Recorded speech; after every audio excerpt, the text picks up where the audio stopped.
What if the most dangerous man in the room wasn't the one shouting, but the one standing silently in the shadow, watching, calculating, and waiting for his moment to bring the entire empire crashing down? This is the story of that man, a story so shocking it dismantled the most powerful criminal organization in America from the inside out. But before we begin, I must offer a disclaimer. The narrative you are about to hear is a compilation of facts, testimonies, and historical records gathered from various sources including court transcripts, FBI files, and published interviews.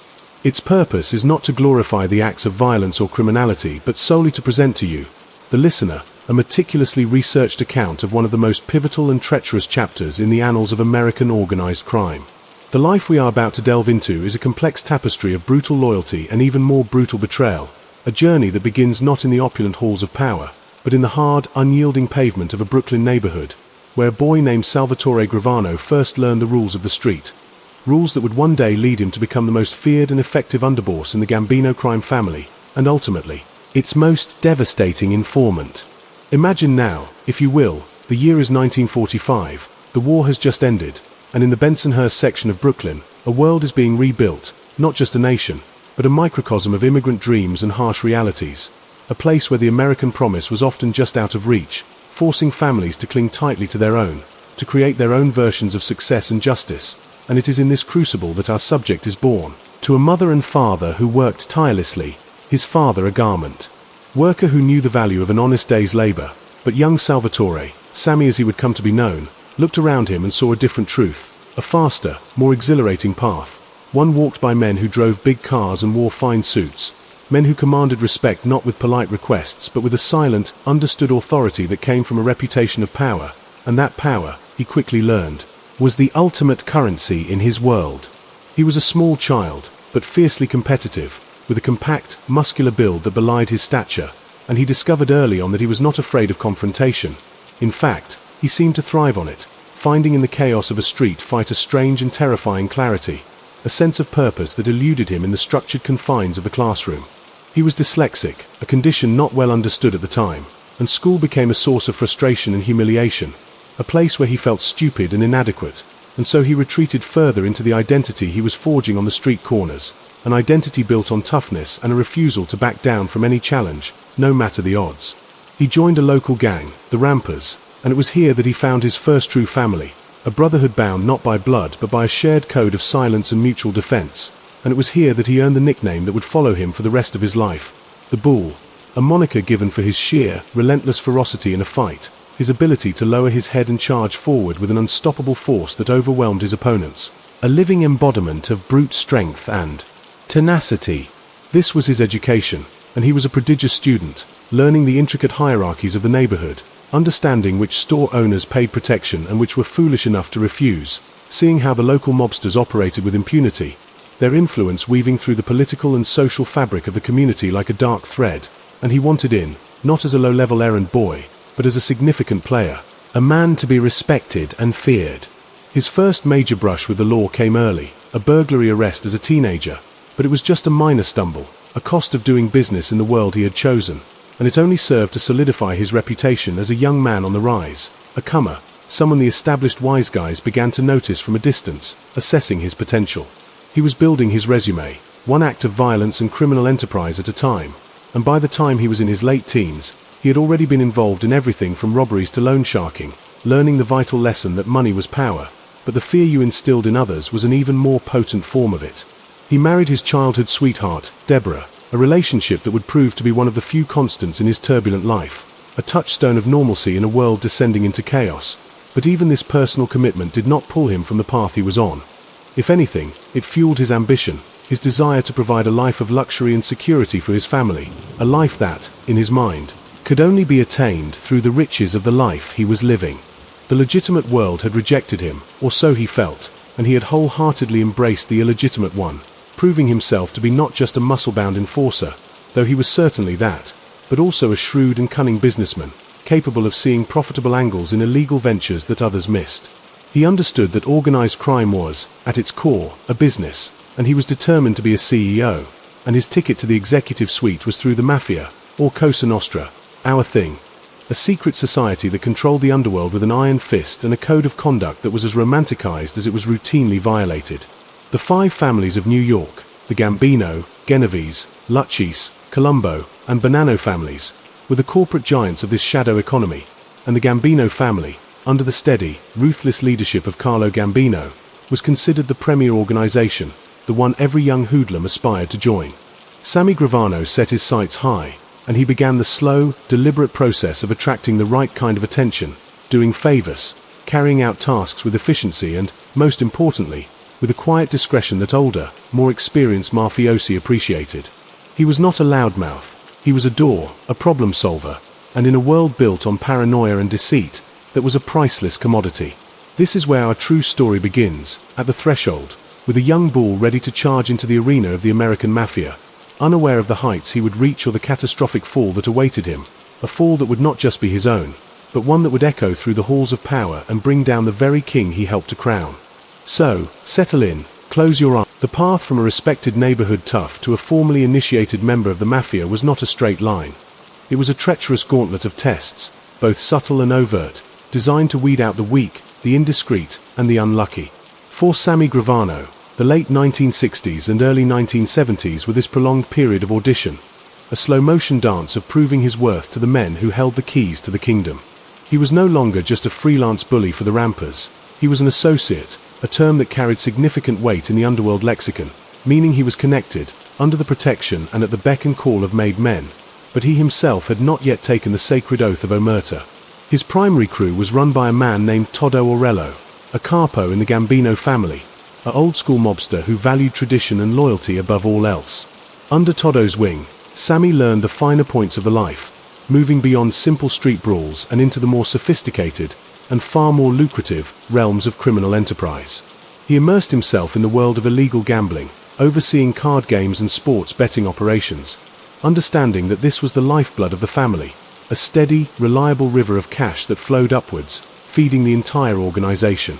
He expanded his loan sharking, or shylarking, business, lending money at exorbitant interest rates to desperate people, and he perfected the art of collection, a process that relied less on constant violence and more on the pervasive, chilling threat of it, a reputation he had carefully cultivated as the bull was his most effective tool.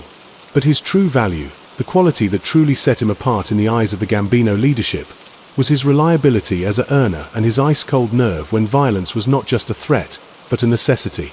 The Mafia was a business, but it was a business protected by a monopoly on sanctioned violence, and Sammy Gravano was one of its most proficient practitioners. He was involved in his first murder during this period, a sanctioned hit on a man named Joe Colucci, who had foolishly stolen money from another mobster. The killing was a test, a bloody rite of passage, and Sammy passed without hesitation. It was here that he demonstrated the traits that would define his lethal career: meticulous planning, emotional detachment, and a clinical efficiency. He didn't kill in a rage, he killed as a business decision, a necessary piece of corporate housekeeping. This act, this ultimate violation of moral law, was the very thing that cemented his standing in the immoral world he sought to dominate. It proved he had the stomach for the life's darkest work, that he could be trusted with the family's most sensitive tasks. Finally, in 1970, after years of proving his mettle, his sponsor, Toto Aurello, told him the time had come.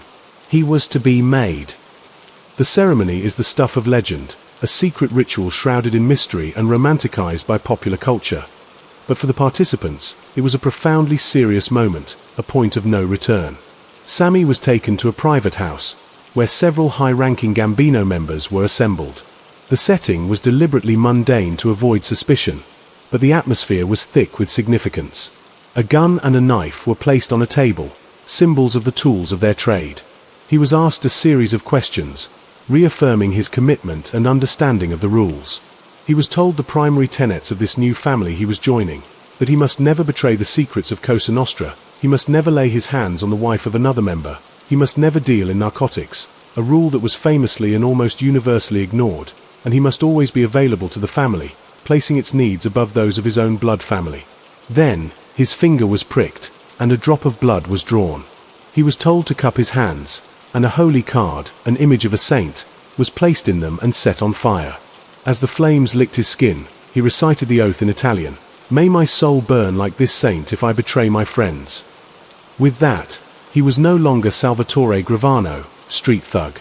He was a made man, a soldier in the Gambino crime family. He was now part of our thing. This initiation, however, was not a culmination but a commencement. He was now at the very bottom of a powerful, rigid hierarchy. As a soldier, he was expected to follow orders, kick a portion of his criminal earnings up to his capo, and remain loyal. But Sammy's ambition was too vast to be contained by the role of a simple soldier. He continued to expand his operations, showing a particular genius for the construction industry. He and his crew began to infiltrate the concrete and drywall businesses in Brooklyn, using a combination of strategic muscle and shrewd business acumen to muscle in on lucrative contracts. He understood that the real money wasn't just in outright theft, but in the systemic corruption of legitimate industries. He could make more money by controlling the concrete pour on a single skyscraper than from a dozen armed robberies, and it was far less risky. This entrepreneurial spirit, this ability to blend brute force with boardroom strategy, made him incredibly valuable and, more importantly, incredibly wealthy. He was building a personal fortune while simultaneously enriching the family, a combination that guaranteed rapid promotion. He was becoming a powerhouse in his own right, a man whose opinion was sought, whose crew was feared, and whose loyalty was considered unshakable. He was rising through the ranks at a time of great tumult within the Gambino family. The old guard, represented by boss Carlo Gambino, was aging, and a new, more volatile generation was chomping at the bit for power. Sammy, ever the pragmatist, navigated these shifting sands carefully, maintaining his loyalty to his captain, Todo, while keeping a watchful eye on the rising stars in the family. One of those stars was an up-and-coming capo from Queens named John Gotti, a flamboyant, ambitious man who dressed in expensive, flashy suits and courted media attention. A stark contrast to the low-profile, conservative gravitas of the old-school mafiosi like Carlo Gambino. Sammy Gravano and John Gotti moved in different orbits, with different styles, but their paths were destined to converge in a way that would change the history of the American Mafia forever. For now, Sammy was a loyal soldier, then a powerful capo, building his empire one concrete pour and one act of calculated violence at a time. The ascent of Sammy Gravano within the Gambino family was not merely a product of fear he instilled but a testament to his reputation as a man of his word, a reliable earner, and a strategic thinker who understood the long game.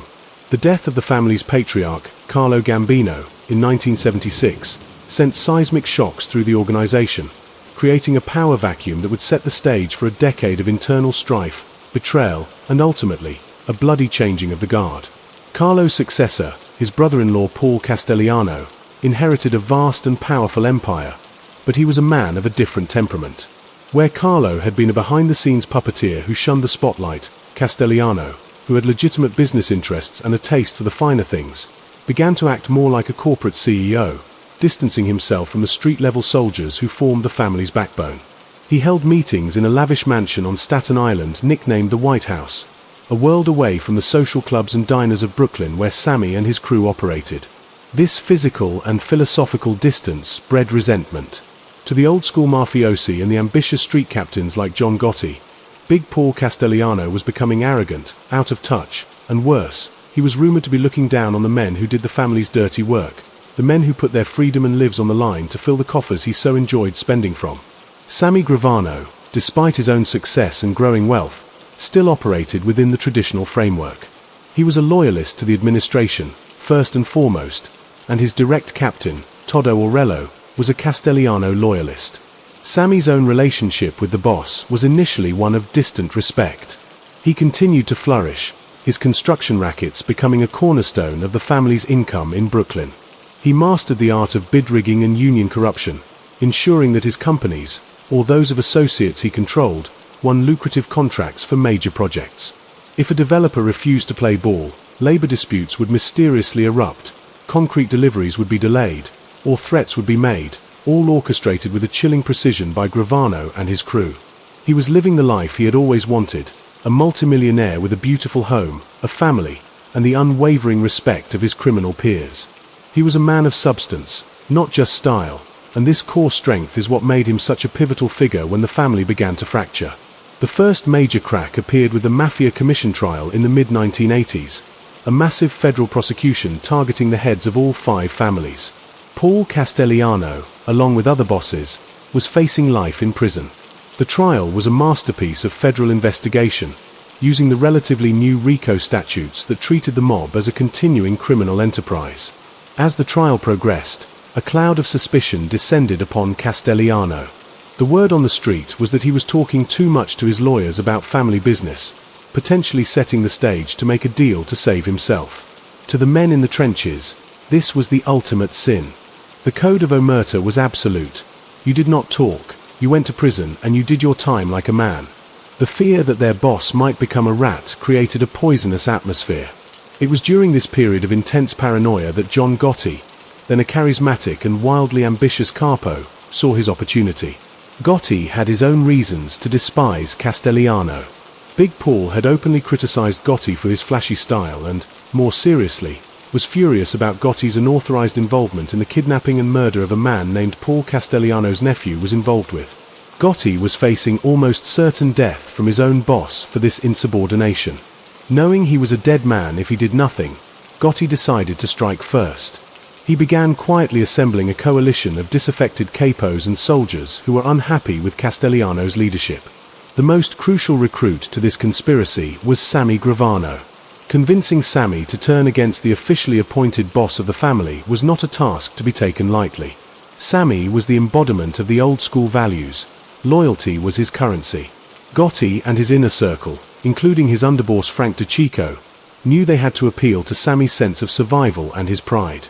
They approached him carefully, laying out their case. They argued that Castellano was weak, that he was going to flip and become a government witness, and in doing so, he would send them all to prison for the rest of their lives. They played on Sammy's own observations of Castellano's aloofness, his perceived disrespect for the men who did the actual work. They framed the proposed hit not as a power grab, but as a necessary, preemptive act of salvation for the entire Gambino family. It was a coup d'etat disguised as a rescue mission. For Sammy, this was the most critical decision of his life. The stakes were unimaginable. Betraying Castellano meant breaking the sacred oath he had taken, an oath he had until that moment held inviolate. It meant risking a civil war within the family that could get him and everyone he cared about killed. But siding with Castellano, he was convinced, meant certain doom at the hands of a weak boss who was about to destroy them all from the witness stand. He weighed the options, considering the man he knew, John Gotti. Gotti was a man of the streets, like him. He was bold, he was an earner, and he commanded fierce loyalty from his men.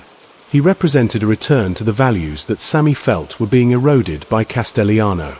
After days of agonizing deliberation, Sammy Gravano made his choice. He agreed to join the plot to assassinate Paul Castellano. The decision was not made lightly, but with the cold, pragmatic calculation that defined his entire criminal career. He was choosing what he believed was the stronger, more secure future for himself and his family, both blood and criminal. In that moment, the loyal soldier became a regicide, setting in motion a chain of events that would lead to unparalleled power and, ultimately, to a betrayal that would make Castellano's feared transgressions seem like a minor indiscretion. The dice were cast, and the fate of the Gambino family was. The plan to assassinate a boss of Paul Castellano's stature was not a simple act of violence. It was a complex military operation requiring absolute precision, airtight secrecy, and a cold-blooded willingness to shatter the most fundamental law of Cosa Nostra. The date was December 16, 1985, and the location was chosen with brutal efficiency. Sparks Steakhouse in Midtown Manhattan.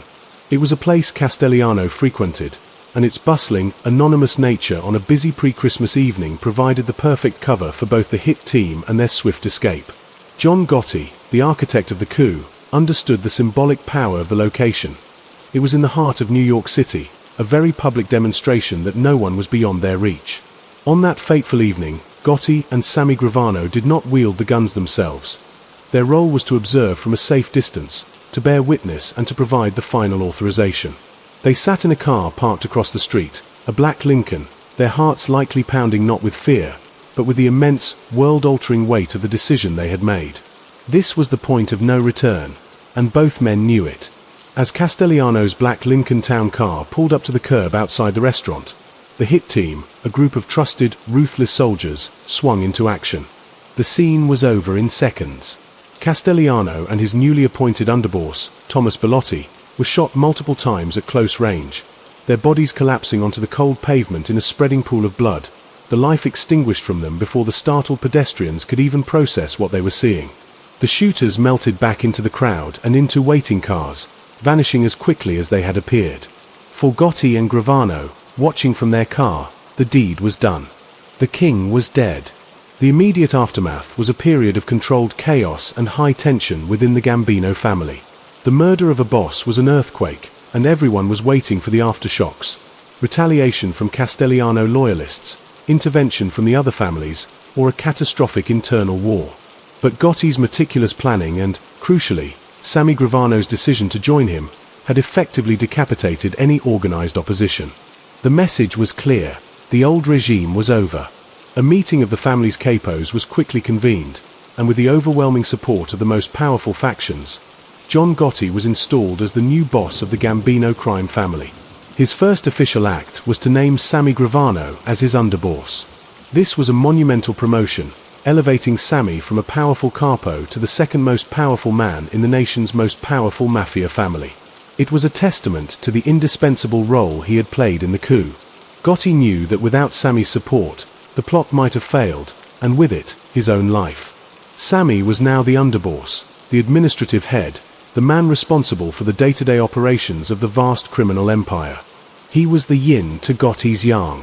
Where Gotti was flamboyant, charismatic, and loved the media spotlight that quickly dubbed him the Dapper Don, Gravano was quiet, calculating, and operated deep in the shadows. He was the businessman, the strategist, the enforcer. While Gotti held court at the Rave Night Social Club in Little Italy, becoming a tourist attraction and a constant fixation for the FBI, Gravano was back in Brooklyn, managing the construction rackets, the gambling operations, the loan sharking, and ensuring the river of money continued to flow. For a time, it was a perfectly symbiotic and wildly successful partnership. The Gambino family entered its most publicly notorious era. Gotti, with his expensive suits and defiant swagger, became a folk hero to some, a symbol of sticking it to the system. He was acquitted in a high-profile trial in 1987, a victory that seemed to cement his invincibility and earned him another nickname, the Teflon Don.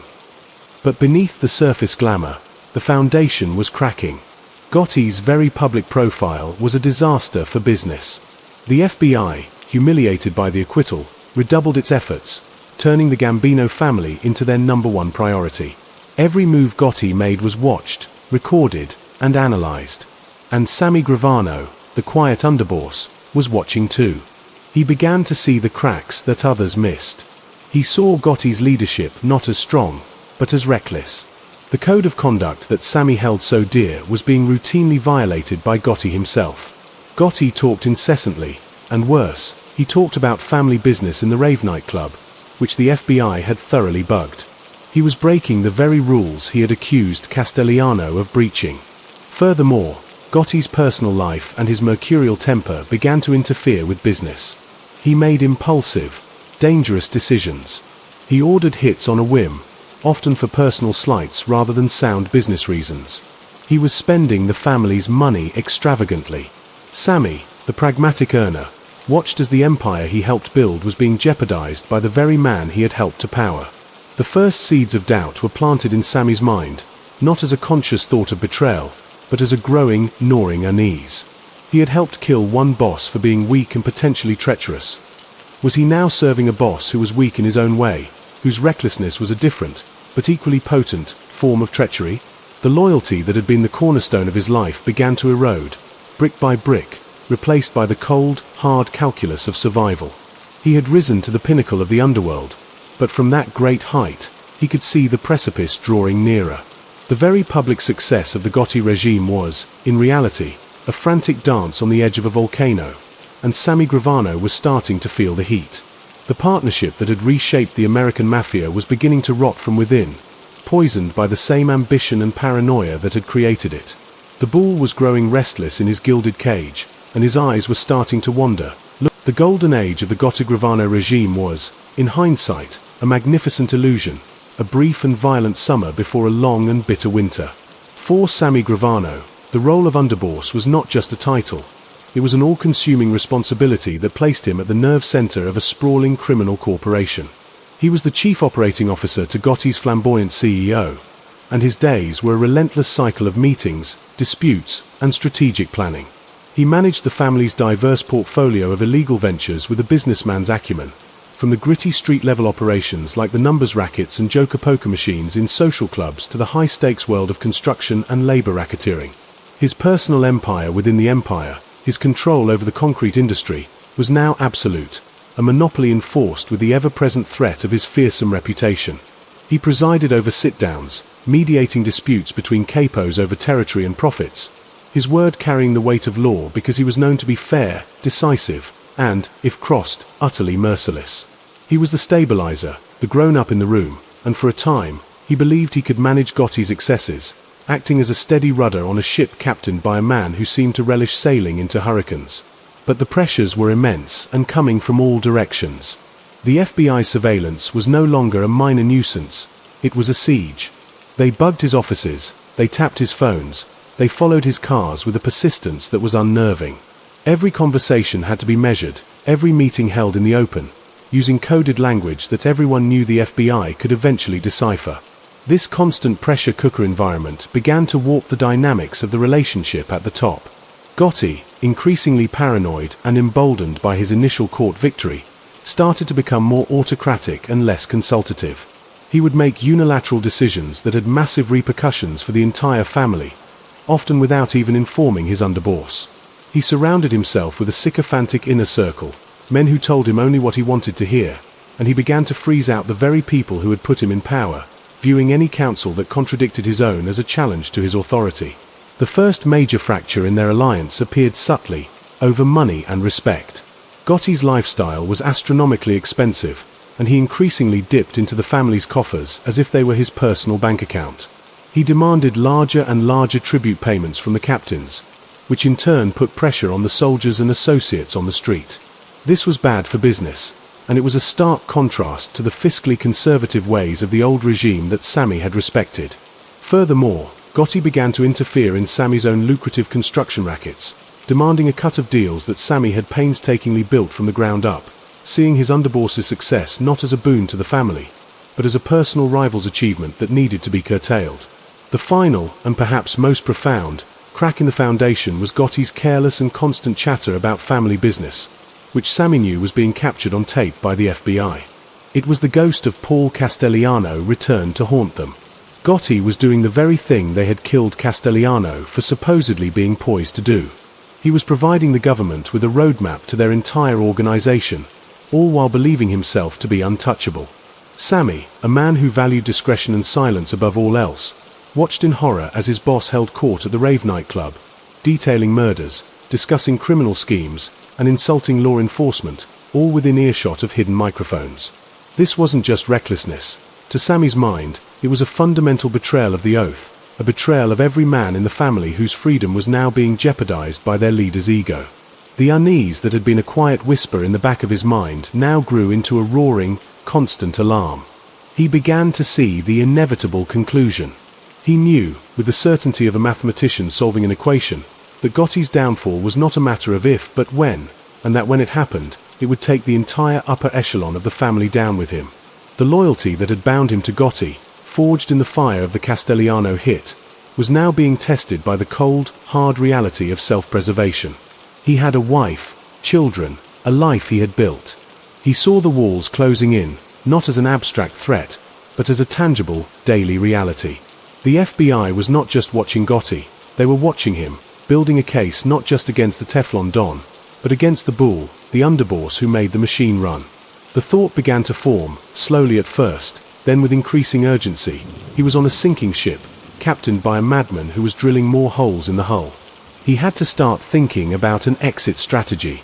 He didn't know what it was yet, but the seed had been planted.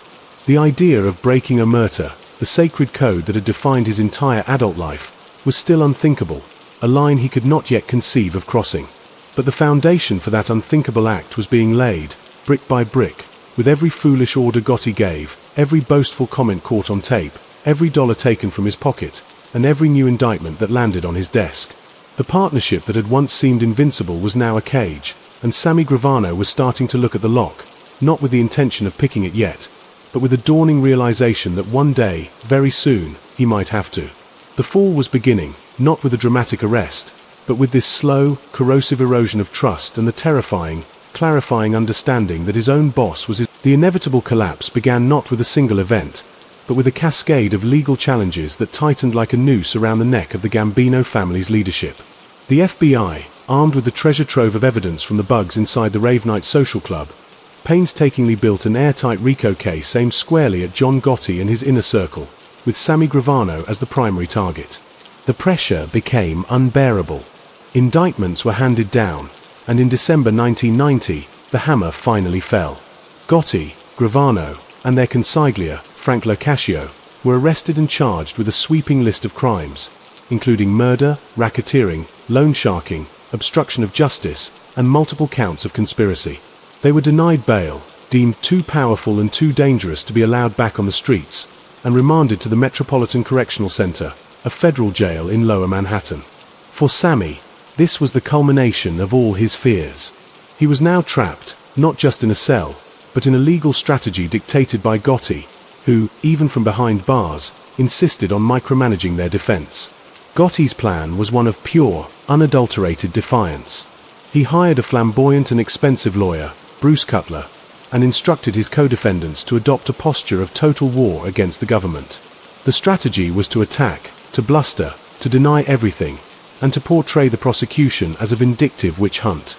This approach filled the tabloids and played to Gotti's public persona, but to Sammy, a pragmatist who understood the sheer weight of the evidence, it felt like a suicide mission.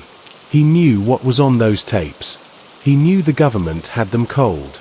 He sat in his cell, day after day, and reviewed the discovery materials, the thousands of pages of transcripts and evidence the prosecution was preparing to use against them.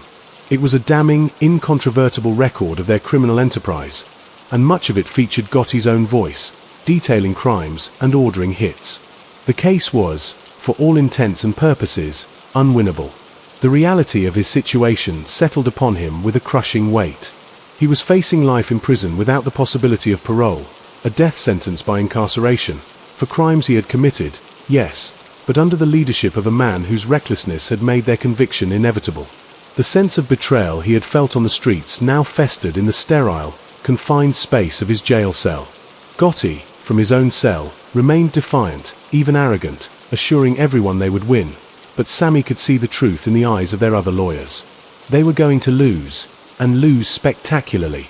The turning point, the moment the unthinkable became not just a possibility but a viable option, came from a seemingly minor slight that carried immense symbolic weight. As their legal bills mounted into the millions, the family's financial resources, strained by Gotti's lifestyle and the legal battles of dozens of other members, began to dry up.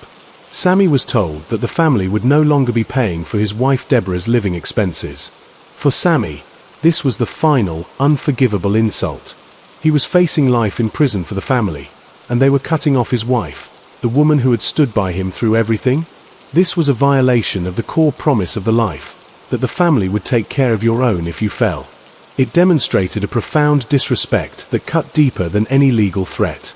It proved that Gotti and the organization he led were not loyal to him, so why should he be loyal to them? The sacred code of Omertà, which he had upheld with his life, was a one-way street. It was in this cauldron of fear, resentment, and cold, hard calculation that a new thought began to take root, a thought so monstrous it would have been unimaginable to him just a year before. What if he talked? What if he broke the oath and became a government witness? The idea was repulsive, the act of a rat, the lowest form of life in his world. But as he weighed it, the alternative was even more repulsive. Dying an old man in a concrete box, forgotten by the outside world and betrayed by the very man he had helped create. The government, through prosecutors and FBI agents, had already begun to subtly probe this possibility. They knew Gravano was the key. He was the administrator, the man who could connect the dots, who could explain the inner workings of the empire and corroborate the mountains of tape recordings. They approached him not with threats, but with a simple, powerful offer, a chance. A chance to live, to see his family again, to have a future. The negotiation was long and psychologically torturous. He was forced to confront the entirety of his life, every murder, every act of violence and corruption, and to consider trading the lives of his friends and associates for his own freedom. He wrestled with the shame, the certain knowledge that he would be reviled, that his name would become a curse in the underworld, that a contract would be put on his head that would follow him for the rest of his days. But the will to survive, that most primal and powerful of human instincts, began to overpower a lifetime of conditioning. He thought of his children, of Deborah, of the prospect of never seeing them outside a prison visiting room. He thought of John Gotti, sitting in his cell, still playing the boss, still leading him to the slaughterhouse with a smile. And he made his decision. In the spring of 1991, Sammy Gravano sat down with federal prosecutors and, in a quiet room far from the courthouse, he uttered the words that would shatter the American Mafia. He agreed to cooperate. He would testify for the government, detailing his life of crime and, most importantly, providing the first-hand testimony that would seal the fate of John Gotti. The Bull had not been cornered. He had chosen a new path, one of ultimate betrayal, and in doing so, he transformed from a defendant facing life in prison into the most valuable and devastating witness in the history of organized crime prosecutions. The decision to cooperate was not a single moment of surrender, but a slow, agonizing unraveling of a 45-year-old identity, a psychological demolition that left Sammy Gravano staring into an abyss of his own making. The initial meetings with the federal prosecutors were less a confession and more a brutal autopsy on his own life. He was assigned to a team of skilled, relentless attorneys and FBI agents who understood the monumental fragility of their new asset. They were not there to judge him, at least not outwardly. Their role was to methodically dismantle the wall of silence he had spent a lifetime building, brick by painful brick. The process was excruciating. He had to recount everything, starting from the very beginning, from the street corner robberies in Bensonhurst to the pinnacle of power as the Gambino Underboss. He had to name every name, detail every murder, explain every financial transaction, and describe the inner workings of a secret society that had thrived on its impenetrability. The first and most harrowing admissions were the murders. He had to sit in that sterile room and verbally reenact each killing, not as the feared Sammy the Bull, but as a man reduced to a voice on a tape recorder, creating a permanent record of his own damnation. He spoke of the murder of Joe Colucci, his first sanctioned hit, describing the cold, clinical detachment with which it was carried out, a necessary step on the ladder of success. He detailed the planning and execution of the Paul Castellano assassination, laying bare the conspiracy that changed the face of the American Mafia, admitting his own role as a willing regicide. One by one, he recounted the 19 murders he admitted to being involved in, a litany of death that filled the air in the small, secure room. Each admission was a violation of the sacred oath of Omertà, but with each violation, a strange and terrifying weight was lifted. He was no longer carrying the secrets alone. The burden was being transferred to the government, and in return, they were offering him the one thing he thought he had lost forever, a future. The practicalities of his cooperation were as complex as the psychology.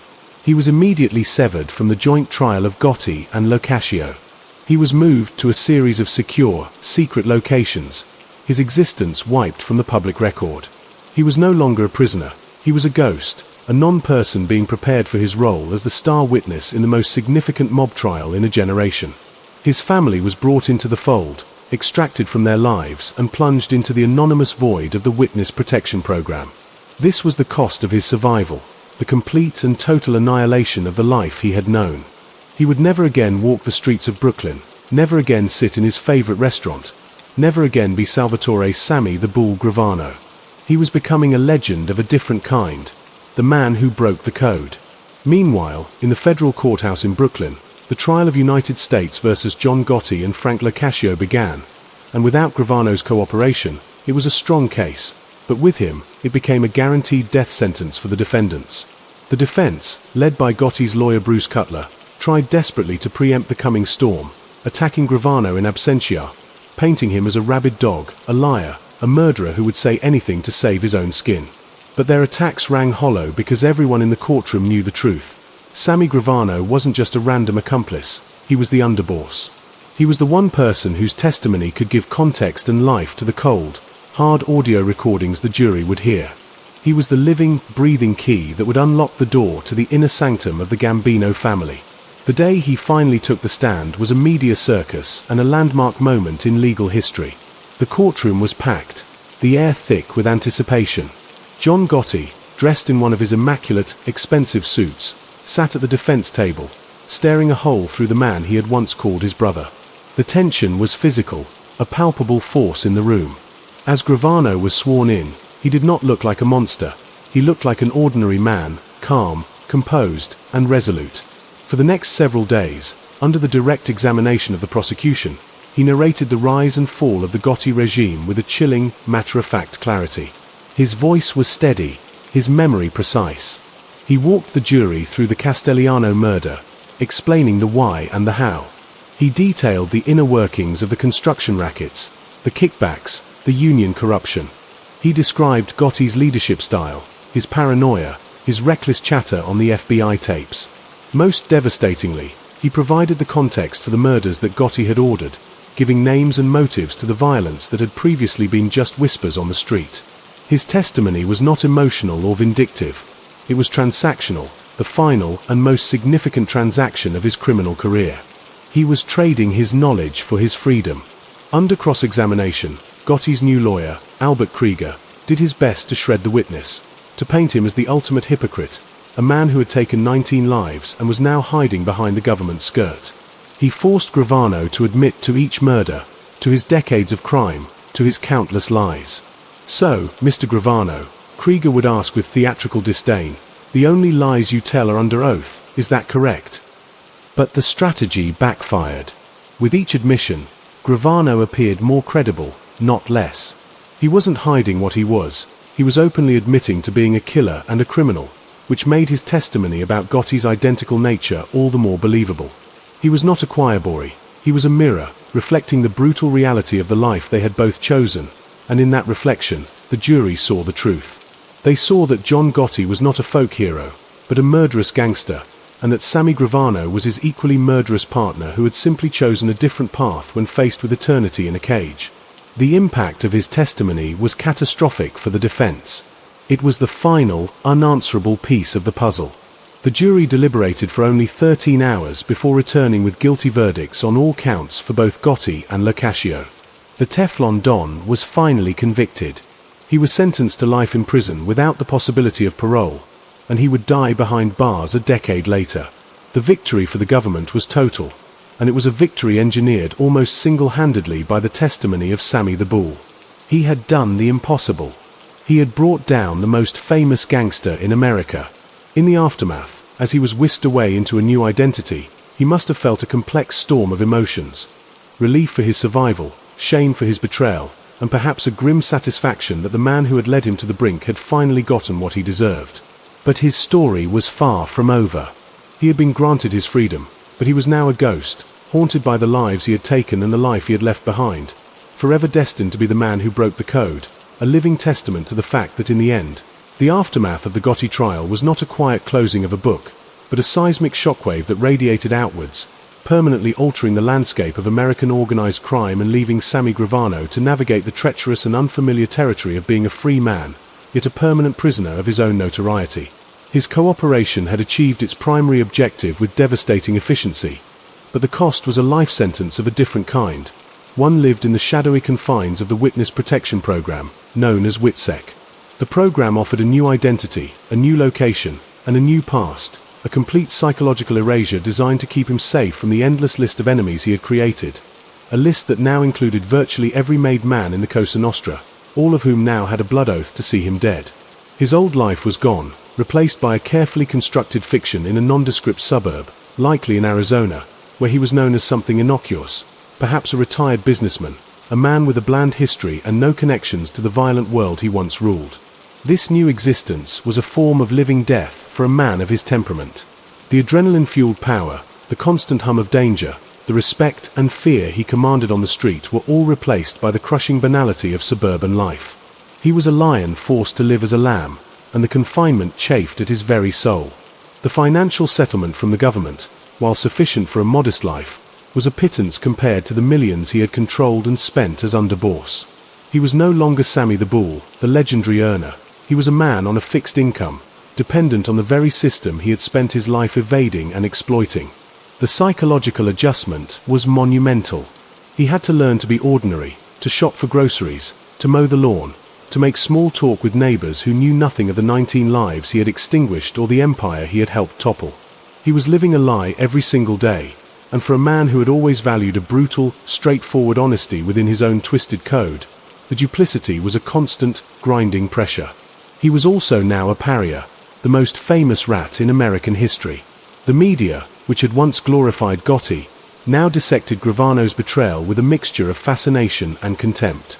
He was the subject of countless books, articles, and television specials, his name synonymous with treachery.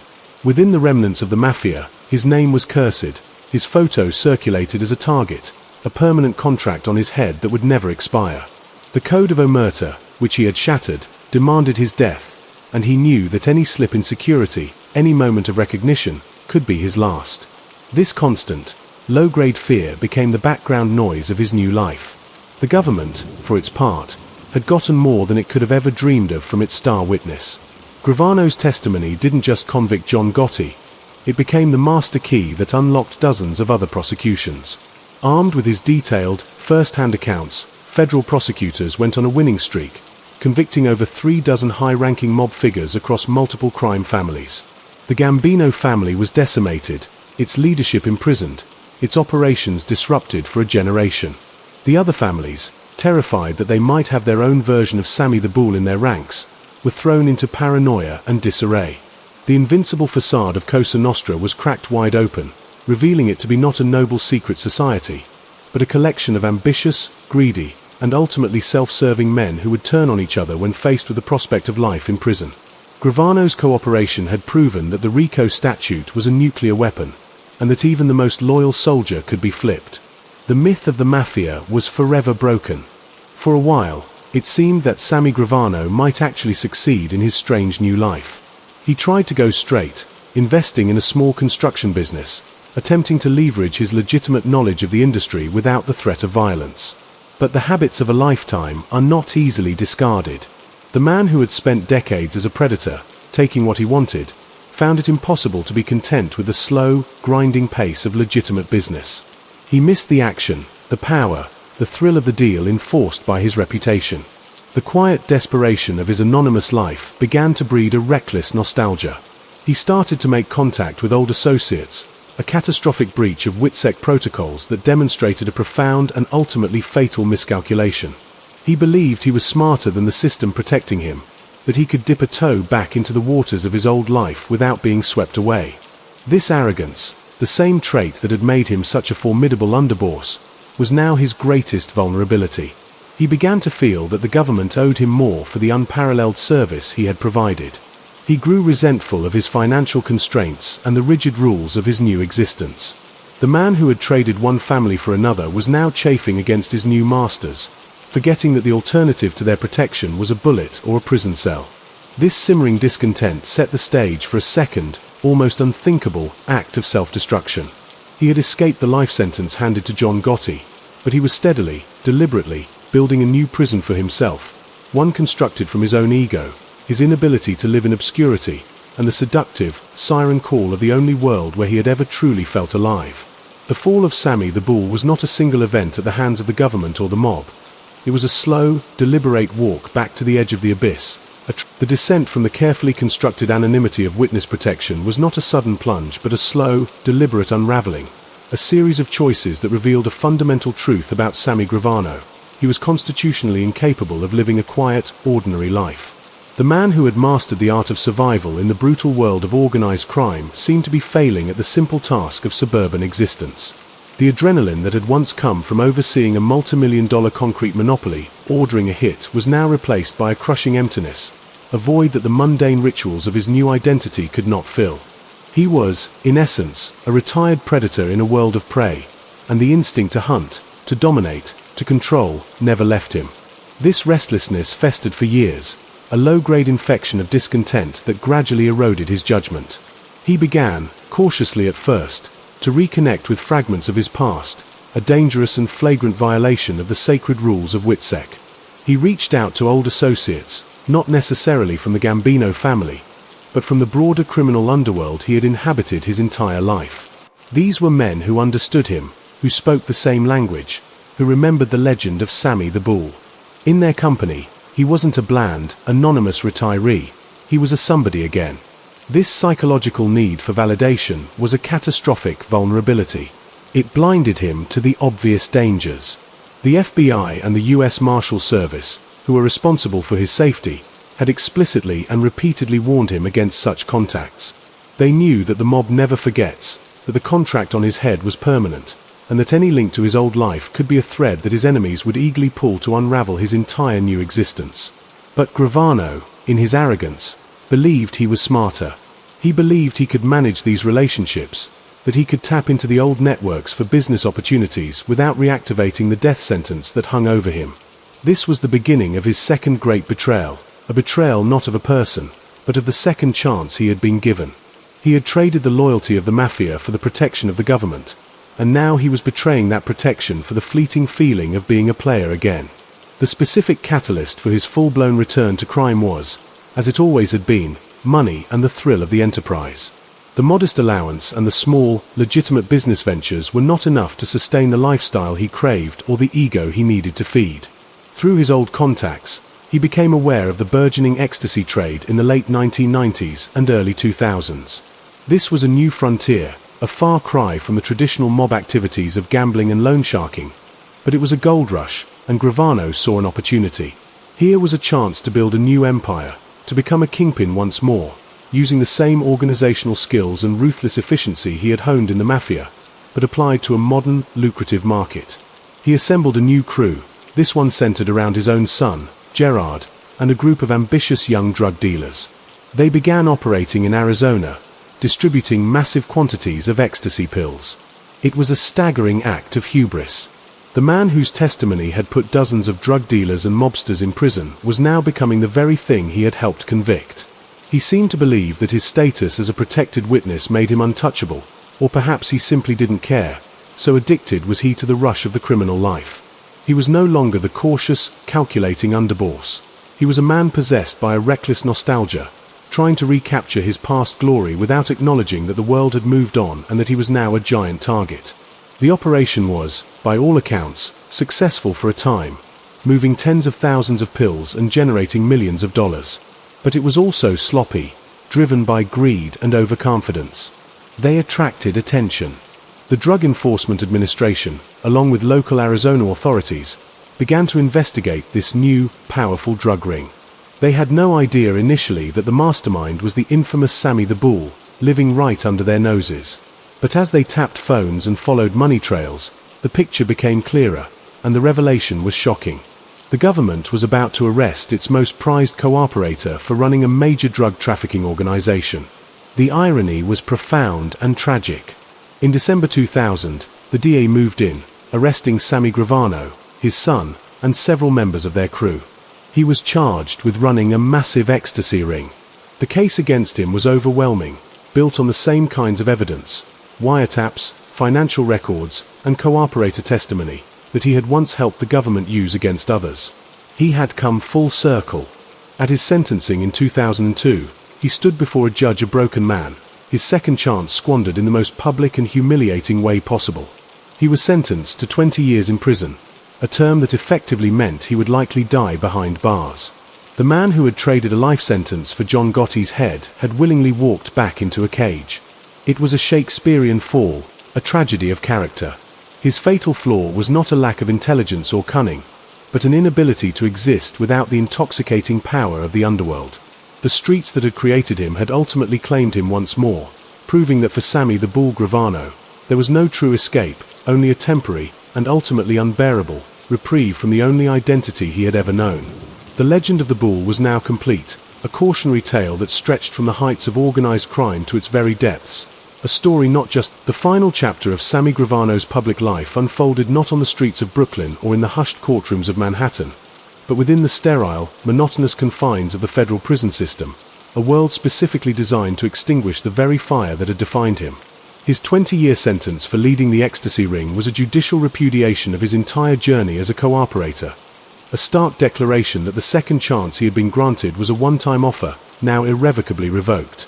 The man who had once held the power of life and death over a criminal empire was now an inmate with a number, subject to the rigid schedules and absolute authority of the Bureau of Prisons. For a personality built on control and dominance, This loss of autonomy was a special kind of hell, a psychological torture that was likely more painful than any physical deprivation. He was initially sent to a super-maximum security facility, a place reserved for the most dangerous and high-profile inmates, a testament to the government's assessment of his enduring threat level. Here, in a cell for 23 hours a day, with minimal human contact and no view of the outside world, he had nothing but time to reflect on the dizzying trajectory of his life. The silence of solitary confinement was a cruel mirror, forcing him to confront the echoes of his own choices. The loyal soldier who became a kingmaker, the kingmaker who became a witness, the witness who became a kingpin, and the kingpin who became just another old man in a cage. He was now an icon of futility, a living lesson that the skills required to thrive in the underworld were precisely the traits that made survival in the legitimate world, or even a peaceful retirement from crime, nearly impossible. His notoriety followed him behind the walls, making him both a legend and a target.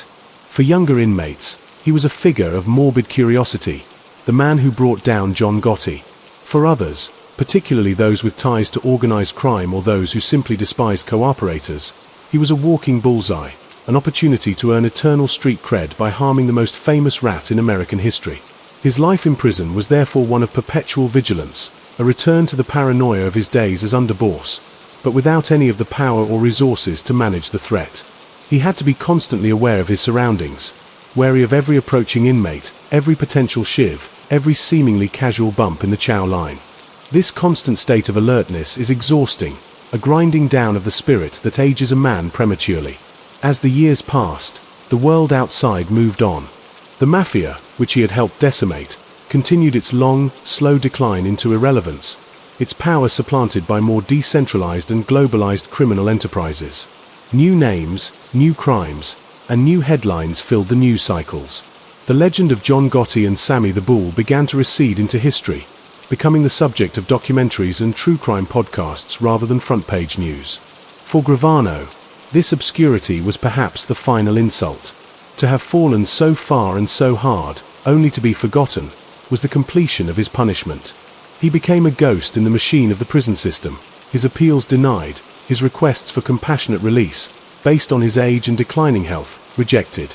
The system showed him no mercy, and why would it? He had proven himself a recidivist of the highest order, a man who spat on an unprecedented gift of freedom. His health began to fail him, as it does for all men who live long enough. The robust, compact frame that had earned him the nickname the Bull withered with age and the stress of incarceration. He suffered from various ailments common to aging inmates, his body finally succumbing to the decades of pressure. In 2019, after serving nearly 19 years of his sentence, and at the age of 74, he was finally released to a halfway house, and then to the world, a man utterly transformed by time and consequence. His release was a quiet, administrative event, devoid of the media fanfare that had marked his every move for decades. There were no cameras waiting for him, no reporters shouting questions. The world had, indeed, moved on. He was now a free man, but freedom for Sammy Gravano was a relative term. He was an old man, in poor health, his family relationships strained by a lifetime of chaos and betrayal, his name forever synonymous with infamy, and his future limited by his past. He could not return to any form of public life. The contract on his head, while perhaps less of an immediate practical concern given the Mafia's weakened state, was a symbolic and eternal curse. He would live out his remaining days in the shadows, a reclusive figure, a living relic of a bygone era of crime. His story, in its entirety, stands as a profound and tragic epic of the American underworld. It is a story without a hero, a narrative where every victory contained the seeds of a future defeat. His rise was fueled by a brutal competence and a twisted sense of loyalty. His reign was marked by power and partnership, and his fall was triggered by the betrayal of that same code. His cooperation was an act of supreme self-preservation that saved his body but doomed his soul to a different kind of prison, one of anonymity and regret, from which he desperately tried to escape by returning to the only thing he knew. His final incarceration was the inevitable conclusion, the system finally and definitively reclaiming the man it had temporarily set free. The saga of Sammy the Bull Gravano is more than just a chronicle of murder and betrayal. It is a Shakespearean exploration of character, a demonstration that the very traits that enable a person to conquer one world can make them a permanent exile from all others. He was, until the very end, a prisoner of his own nature, a bull who could only ever charge forward, even when the only thing ahead was the wall of his own destruction. And with his quiet release into an obscure and fragile old age, the final, muted note was struck on a life that had been defined by deafening violence and earth-shattering choices, leaving behind. The legacy of Sammy the Bull Gravano is not a single thread but a tangled knot of contradictions, a permanent stain on the fabric of the American Mafia that serves as both a warning and a bizarre, cautionary form of immortality. To understand his impact is to look at the shattered landscape he left behind, a world that once operated with its own perverted sense of honor, now exposed as a hollow shell built on a foundation of sand. His testimony did more than just convict John Gotti. It fundamentally broke the myth of Cosa Nostra. For decades, the Mafia had sold an image to its recruits and terrified the public with the idea of an unbreakable brotherhood, a society where men went to their graves rather than betray their friends. Gravano, the ultimate insider, the underboss, the man who had taken the blood oath, proved that this was a fairy tale. He demonstrated that when faced with the cold, hard reality of life in prison, the code of Omertà was worthless. His cooperation became a blueprint for the government, a playbook on how to flip even the most hardened and high-ranking mobsters. In the years that followed his testimony, a trickle of turncoats became a stream, as other soldiers and captains, seeing that Sammy the Bull had traded a life sentence for a new identity, realized that loyalty was a one-way street leading to a concrete cell. The fear of the organization was replaced by the fear of the FBI, and the once impenetrable walls of silence crumbled into dust. For the Gambino family, the damage was catastrophic and generational. The leadership was not merely arrested, it was systematically dismantled, its inner workings laid bare for the entire world to see. The flow of money from its core enterprises, construction, garbage hauling, gambling, was disrupted, not by competition, but by the relentless exposure of its methods.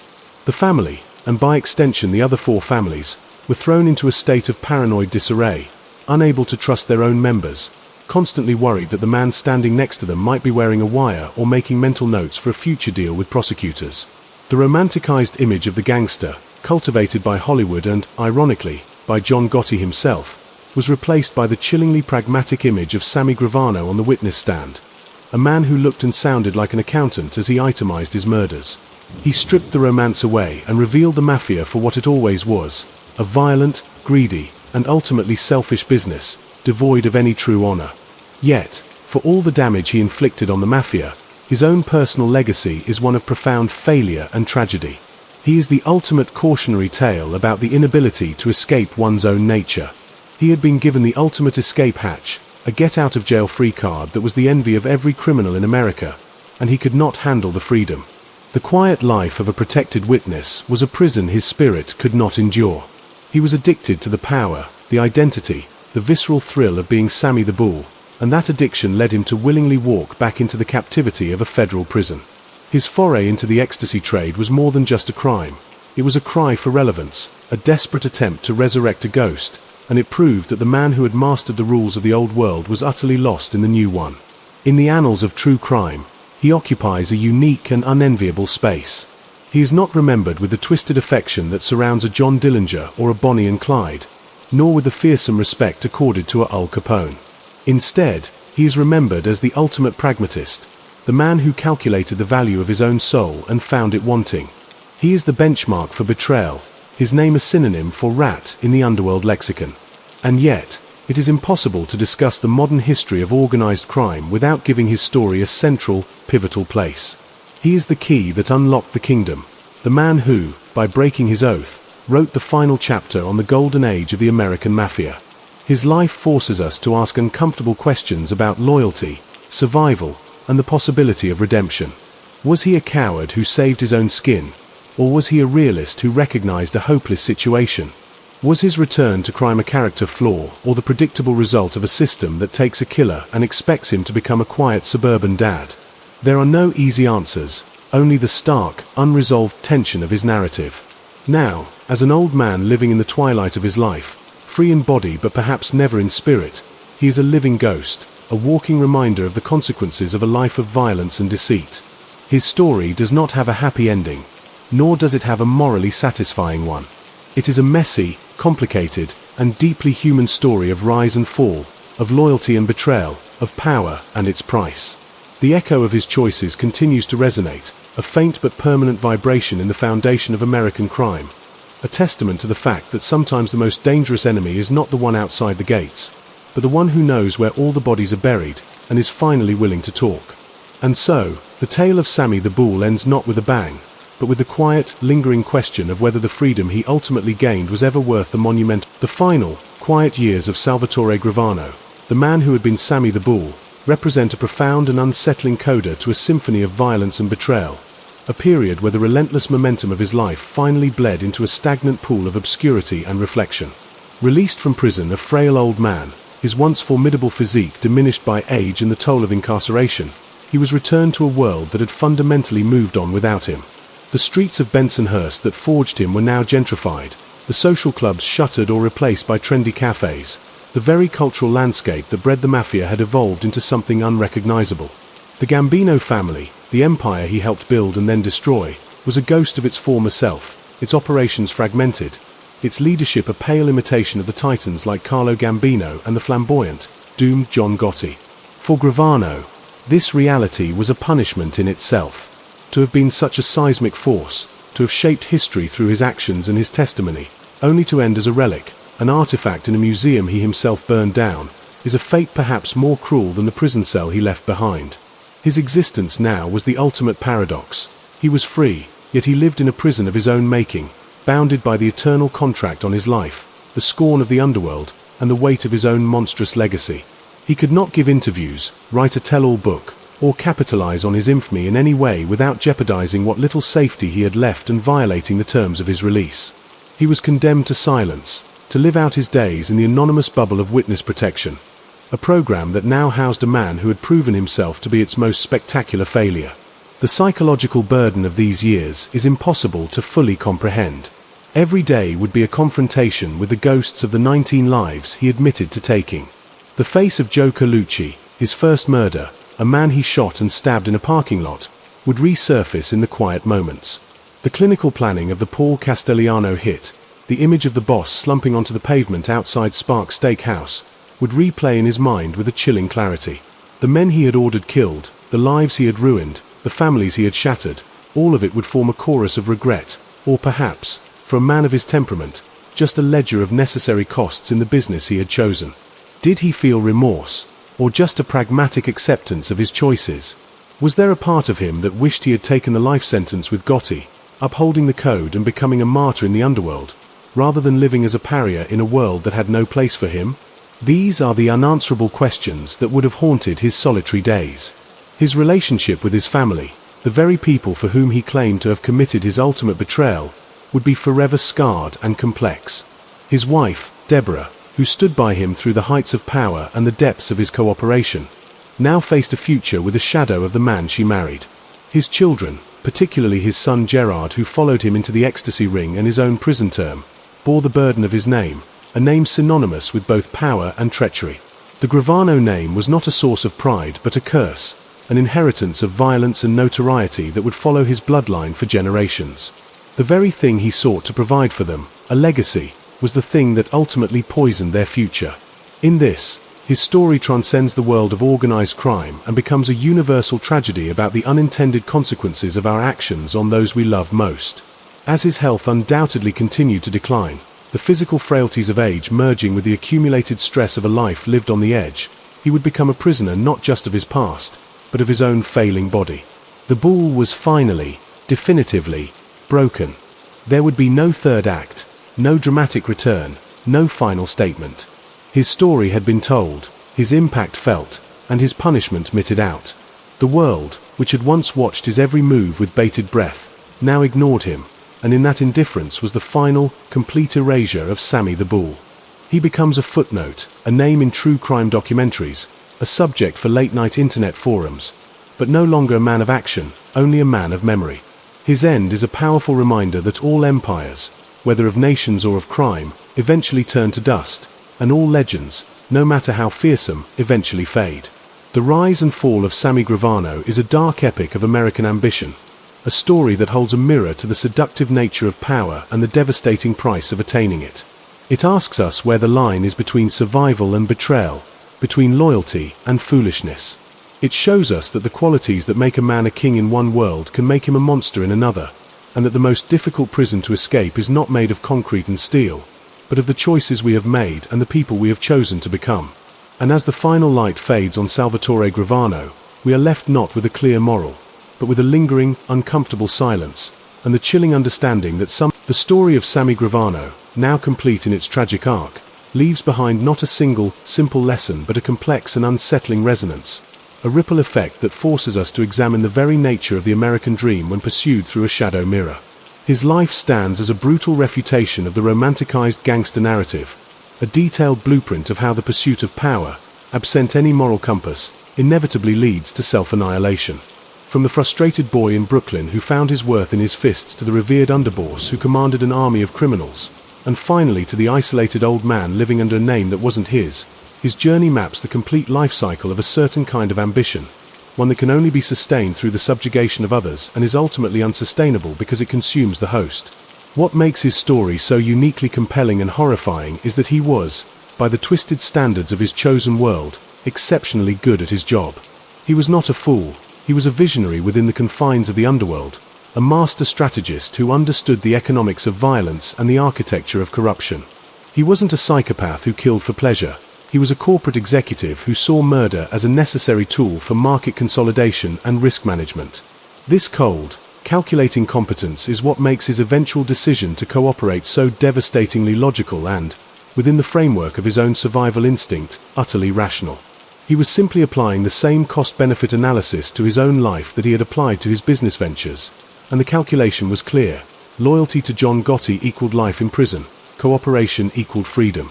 This was the ultimate expression of the Mafia's own ethos, stripped of its sentimental pretenses, every man for himself. And yet, this same pragmatic brilliance became his fatal flaw in the legitimate world.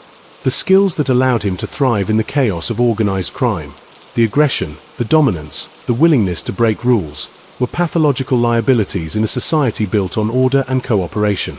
He could not switch off the part of himself that was Sammy the Bull because that was the only self he had ever successfully built. The government could give him a new name, a new social security number, and a new home. But it could not give him a new personality, a new set of desires, or a new capacity for contentment in a quiet life. His foray back into drug trafficking was not a miscalculation. It was an inevitability. It was the result of a man trying to scratch an existential itch that the witness protection program had no medicine for. The profound tragedy of his life is that he was a genius in a world that deserved to be destroyed, and when he helped destroy it, he found he had destroyed the only environment in which he knew how to live. He was a fish who helped dismantle the aquarium, only to discover he couldn't breathe air. In the grand tapestry of American history, his testimony marks a definitive end of an era. The Mafia's power, which had woven itself into the infrastructure of major cities, influencing labor unions, politics, and industries, was broken not by a heroic lawman, but by one of its own most loyal princes. The government's victory was absolute, but it was a victory achieved by embracing a moral ambiguity that mirrored the enemy it fought. In using Gravano, they proved that the only way to definitively conquer a monster born of a corrupt system is to leverage a bigger monster from within that system.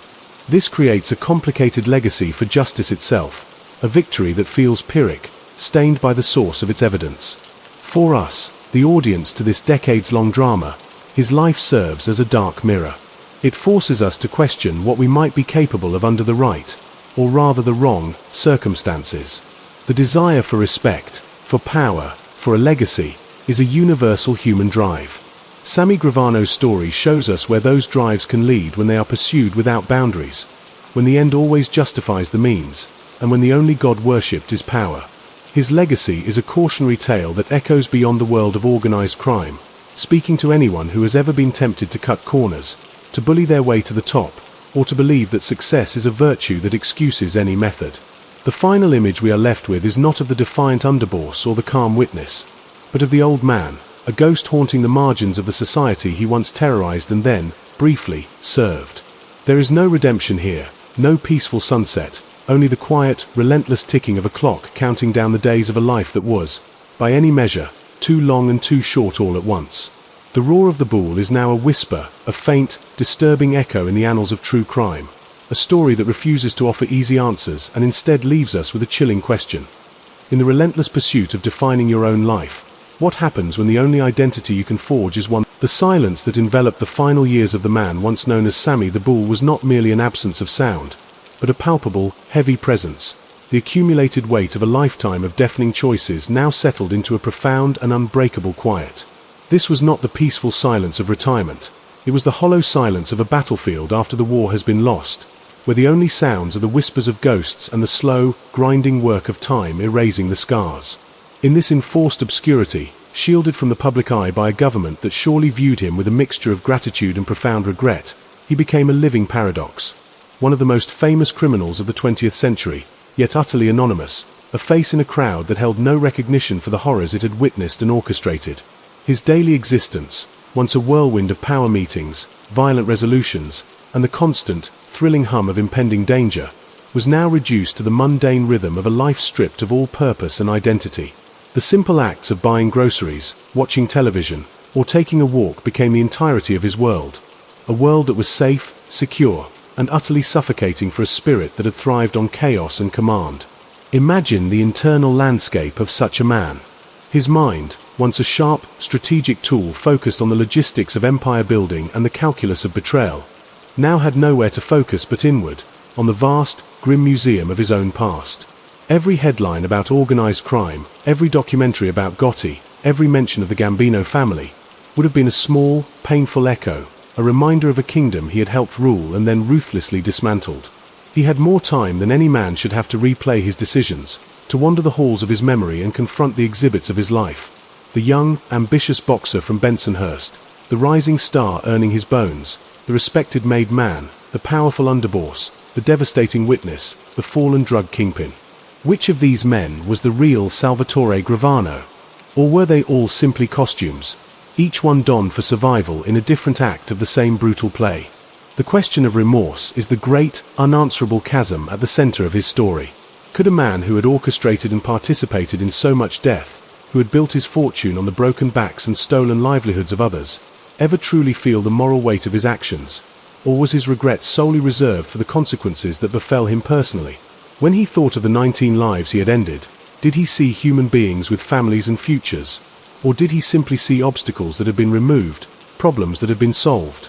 His entire worldview was built on a foundation where human life was a currency, and it is difficult, if not impossible, to suddenly develop a conscience after a lifetime of treating one as a liability. More likely than profound remorse was a deep, pervasive regret for the path not taken, for the legitimate business acumen he undoubtedly possessed that could have been channeled into a different, lawful empire, for the family life that was forever poisoned by his notoriety and his final, foolish return to crime. His son, Gerard, following him into the Ecstasy ring and into prison, is perhaps the most tragic figure in this entire sordid saga, a stark representation of the poisonous inheritance of a life of crime. Sammy had wanted to provide a legacy for his children, and he did, but it was a legacy of shame, incarceration, and a name that would forever be synonymous with the ultimate betrayal. This, more than any prison sentence, must have been the most piercing punishment, the realization that his pursuit of power had ultimately corrupted and devastated the very family he claimed to be building it for. As the years turned into a decade and then more, his physical body, the vessel that had once been so tough and formidable, would have continued its inevitable decline. The compact, muscular frame of the bull would have softened and shrunk, weathered by age and the relentless stress of a life lived in constant conflict. The once piercing eyes that had struck fear into the hearts of hardened mafiosi would have faded, their intensity dimmed by time and the weary acceptance of a fate fully realized. He became a living ghost, a spectral figure whose very existence was a contradiction, a man who was both everywhere and nowhere, known to millions yet known by no one. His story, in its entirety, is the antithesis of the American dream. It is the American nightmare. It is a detailed map of how the desires for respect, wealth, and power, when pursued through a lens of amorality and violence, lead not to fulfillment, but to a final, desolate emptiness. He achieved everything the boy from Brooklyn could have wanted, only to discover that everything he wanted was worthless, and that the cost of attaining it was his soul, his family, and his freedom. The government, in using him, proved the ultimate point, that no one is untouchable, that every empire has a flaw, and that the most powerful weapon against a culture of silence is a man who finally decides to speak. But his subsequent fall proved an equally powerful point, that saving your body from prison means little if you cannot save your spirit from itself. The final, quiet years of Salvatore Gravano are the essential, if anticlimactic, final sentence to this epic story. There is no dramatic death in a hail of bullets, no last defiant statement, no poetic justice meted out by an old rival. There is only the slow, quiet fading away of a man who was once a giant in a world of shadows, reduced to a whisper, then to a memory, and then, finally, to a grim answer in a trivia question. Who was the man who brought down John Gotti? The story of Sammy the Bull is not a legend. It is a warning, carved. The warning carved by Sammy Gravano's life extends far beyond the specifics of organized crime, becoming a universal parable about the corrosive nature of a life lived without a true north, where the magnetic pull of power and respect distorts all other values until they are rendered meaningless. His existence serves as a case study in the psychology of the outlaw, demonstrating that the transition from a loyal soldier to a pragmatic traitor is not a sudden rupture of character, but often the final, logical step in a worldview where self-interest is the only constant. What is truly terrifying about his story is not the 19 murders, or the betrayals, but the chilling rationality behind it all. He was not a madman, he was a supremely logical one, and his logic led him, step by inevitable step, from the streets of Brooklyn to the witness stand, and then back to a prison cell. This logical progression forces us to confront an uncomfortable truth, that the line between a loyalist and a turncoat is often just a matter of perspective and circumstance. To John Gotti and the Gambino family, he was the lowest form of life, a rat who broke the sacred code. But from Gravano's perspective, seated in that jail cell reviewing the evidence, he was making the only sane choice available. He was adhering to a higher, more primal code than Omertà, the code of survival. Gotti, through his recklessness, had broken their pact first by guaranteeing their mutual destruction. Gravano was merely executing a strategic withdrawal. This internal justification is what makes his story so compelling and so morally complex. He is not a mustache-twirling villain. He is a mirror reflecting the dark potential for calculated self-preservation that exists in us all. Furthermore, his narrative dismantles the myth of the glamorous gangster, a myth that his own boss, John Gotti, worked so hard to cultivate. Gravano's life reveals the underworld for what it truly is, a brutal, paranoid, and ultimately hollow enterprise. The money is real, the power is tangible, but the cost is the complete surrender of any peace, any trust, and any chance at a normal life. The fancy suits and expensive cars are just a gilding on a cage. The reality is endless meetings in social clubs, constant fear of wiretaps, the psychological burden of violence, and the ever-present threat of betrayal from within. Gravano's cooperation pulled back the curtain on this grim reality, showing the world that the Mafia was not a family, but a predatory corporation with a homicide-based HR department. His subsequent inability to live outside of this world, his self-destructive return to crime, underscores a profound and tragic point, that the life doesn't just punish you while you're in it, it ruins you for any other kind of existence. It creates an addiction to the adrenaline, the power, the us-against-the-world mentality that the mundane rhythms of civilian life can never hope to satisfy. He was, in a very real sense, a prisoner of war who, after years of combat, could no longer function in peacetime. His psyche had been rewired for conflict, and in the absence of external enemies, he turned his destructive impulses inward, orchestrating his own final downfall. For law enforcement and the justice system, his legacy is equally complex and ambiguous. He was the ultimate weapon, a key that unlocked dozens of convictions and crippled a major criminal empire. Yet, that key was itself stained with blood. The government, in offering him a deal, made a pragmatic calculation that the greater good of dismantling the Mafia outweighed the moral compromise of setting a mass murderer free. This is the eternal dilemma of using cooperators. Justice is achieved, but it is a messy, imperfect justice, one that can feel more like a business transaction than a moral victory. The Gravano deal forced a national conversation about the price of justice and whether it is ever acceptable to bargain with a devil, even to catch a bigger devil. His later crimes added a bitter coda to this debate, raising the horrifying question of whether the government had inadvertently unleashed a predator back into the wild, one they were then forced to hunt down all over again. In the end, the story of Sammy Gravano leaves us with no heroes. There are only flawed, broken, and morally compromised human beings. Gotti was a vainglorious tyrant whose ego destroyed his kingdom. The government was a pragmatic force that used a monster to slay other monsters. And Gravano himself was the ultimate product of his environment, a creature of the underworld who could only ever play by its rules, even when those rules dictated that he must destroy the very world that made him. His long, silent final years are the only ending that fits such a story. Not a bang, not a whimper, but a slow, quiet fading, a life of immense sound and fury signifying nothing but a warning for the ages. A warning that the pursuit of power for its own sake is a journey into a hall of mirrors. The shattered glass of Sammy Gravano's life, scattered across decades, reflects not one story but many, a kaleidoscope of American darkness where each twist reveals a new facet of ambition, loyalty, and their ultimate corruption. To view his legacy as solely that of a mobster or a witness is to miss the profound sociological and psychological tapestry he represents.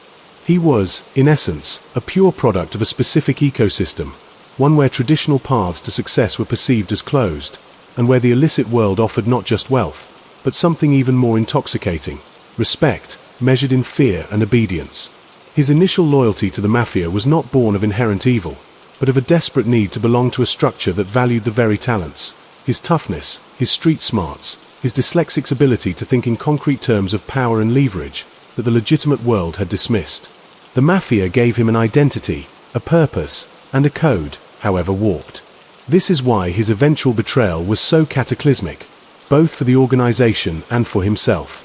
It wasn't just the breaking of a rule, it was the annihilation of an entire identity.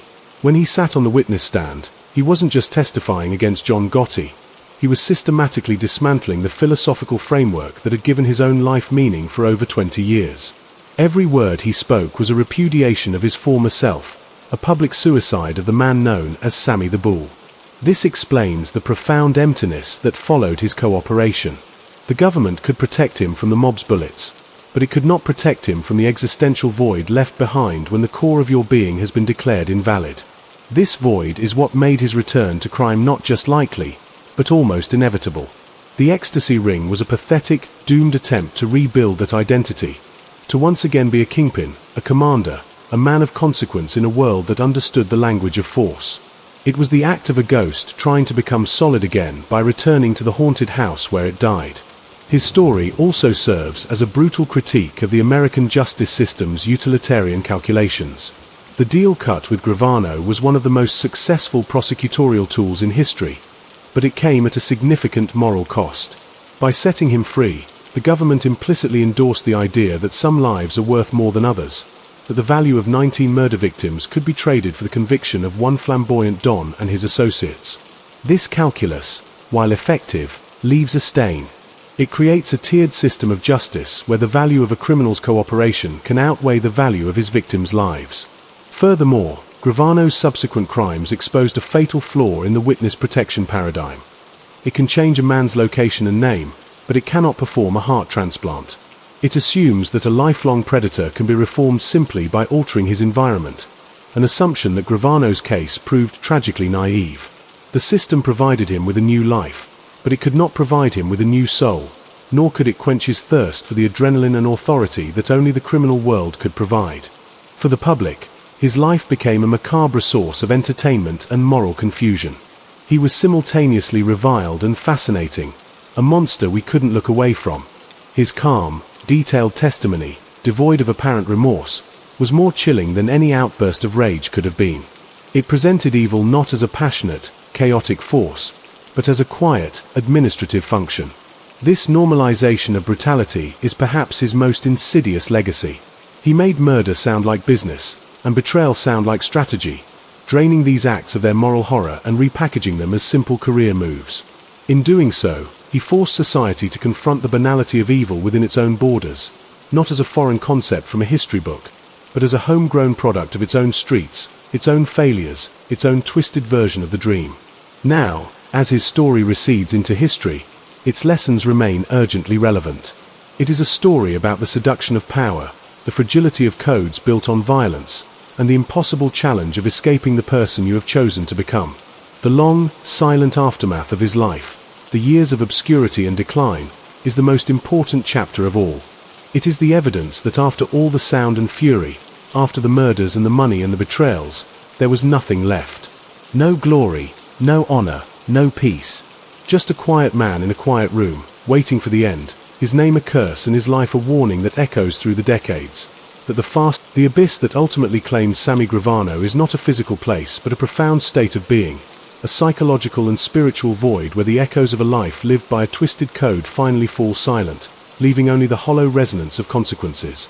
To understand the full weight of his story is to follow him into this final, quiet space, a territory far removed from the bustling social clubs and crowded courtrooms that defined his public existence. Here, in the absolute stillness of his anonymity, the true reckoning must have occurred. Stripped of his power, his notoriety, and even his name, he was left with the unadorned skeleton of his own choices. Imagine the relentless internal monologue, the endless loop of what if that would have haunted his every waking moment. What if he had stayed loyal to Paul Castellano? What if he had stood trial with Gotti and taken his life sentence like a man, upholding the code he once revered? What if, after his cooperation, he had possessed the strength of character to truly disappear into the bland fabric of suburban America, to find contentment in the simple, unremarkable peace he had been granted? These questions have no answers, but for a man of action, a man defined by his decisive will, the constant, gnawing presence of these unanswerable dilemmas would have been a form of exquisite torture. His relationships, the few genuine connections in his life, were irrevocably poisoned by his path. His wife, Deborah, the childhood sweetheart who witnessed his entire metamorphosis from ambitious young tough to feared underboss to celebrated witness to disgraced inmate, carried the burden of his legacy alongside him. Their bond, once a cornerstone of his identity, was now a tether to a past that could only bring pain and danger. His children, particularly his son Gerard, represent the most tragic collateral damage of his life. In Gerard following his father into the ecstasy ring, we see the devastating cycle of crime replicated, a bitter parody of a family business. The father who wanted to provide a legacy of wealth and respect instead bequeathed a legacy of infamy and incarceration. The knowledge that his own choices had directly led his son down the same destructive path, that the Gravano name was not a source of pride but a curse to be borne by the next generation, must have been a sharper pain than any prison sentence. This is the ultimate failure of the outlaw dream. It never remains contained to a single generation. It bleeds forward, corrupting the future and ensuring that the sins of the father are indeed visited upon the children. In his final years, as his health declined, he became a prisoner not just of memory, but of his own failing body. The formidable Bull, who had once overwhelmed opponents with his sheer physical presence, was now reliant on the care of others, a victim of the relentless march of time that spares no one, not even legends of the underworld. The very body that had been his instrument of power and intimidation had become his cage, a constant, humiliating reminder of his mortality and his diminished state. There were no loyal soldiers to visit him, no underlings seeking favors, no fawning media requests. There was only the quiet, clinical routine of an aging man in decline, a stark and lonely contrast to the vibrant, dangerous energy of his prime. His release from prison and his subsequent existence in the witness protection program was the final, ironic twist. He had achieved the freedom he bargained for, but it was a freedom devoid of all the things that had once made freedom desirable. He could not return to the old neighborhoods, could not bask in the notoriety, could not even openly be himself. He was free in the way a ghost is free, wandering an unseen plane, unable to interact with the world of the living in any meaningful way. The government, having used him as a weapon, now stored him away like a decommissioned firearm, an instrument of a past war, too dangerous to display but too historically significant to destroy. The story of Sammy Gravano, when viewed in its terrifying entirety, is a modern Greek tragedy played out on the mean streets of New York and in the sterile courtrooms of federal justice. It is a story without catharsis, without a cleansing moral resolution. The hero is flawed beyond redemption, the villain is charismatic and complex, and the gods are replaced by a cold, pragmatic justice system that is willing to make deals with demons. His life forces us to abandon simple narratives of good and evil and to confront the messy, ambiguous reality of human nature, where loyalty and betrayal are two sides of the same coin, and where the drive for self-preservation can justify almost any action.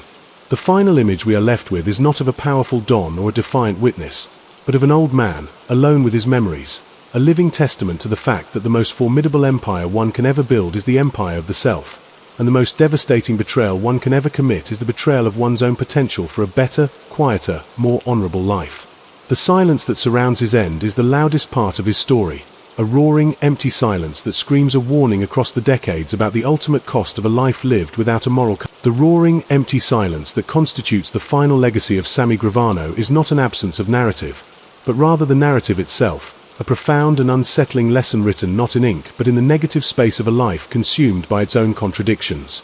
To truly grasp the magnitude of his story is to understand that his ultimate prison was not made of concrete and steel, but of the immutable laws of cause and effect, a prison whose walls were constructed with every murder he sanctioned, every dollar he extorted, and every bond of loyalty he first championed and then severed. This internal prison had no possibility of parole, for its warden was his own conscience, or perhaps the haunting lack thereof, a perpetual jury replaying the evidence of a life spent conflating respect with fear and success with domination. In these quiet, final years, the man who had once moved through the world as a force of nature, a human hurricane upending lives and altering the course of criminal history, was reduced to a state of pure passivity. He was an observer of a world he could no longer touch, a reader of headlines about a mafia that was now a pale, fragmented imitation of the all-powerful entity he had helped govern and then destroy. Every news story about a RICO indictment, every television documentary revisiting the Gotti era, was a reminder that he was both the author and the destroyer of that history, a ghost haunting the narrative of his own life. The psychological toll of this existence is almost beyond comprehension. For a man whose identity was so deeply rooted in action and agency, this forced inertia was a form of living death. The adrenaline rush of command, the visceral thrill of a successful sit-down, the quiet authority that came from a mere glance across a room, these were replaced by the monotonous tick of a clock and the hollow echo of his own footsteps in a safe house. He had all the time in the world to contemplate the ruins of his various empires.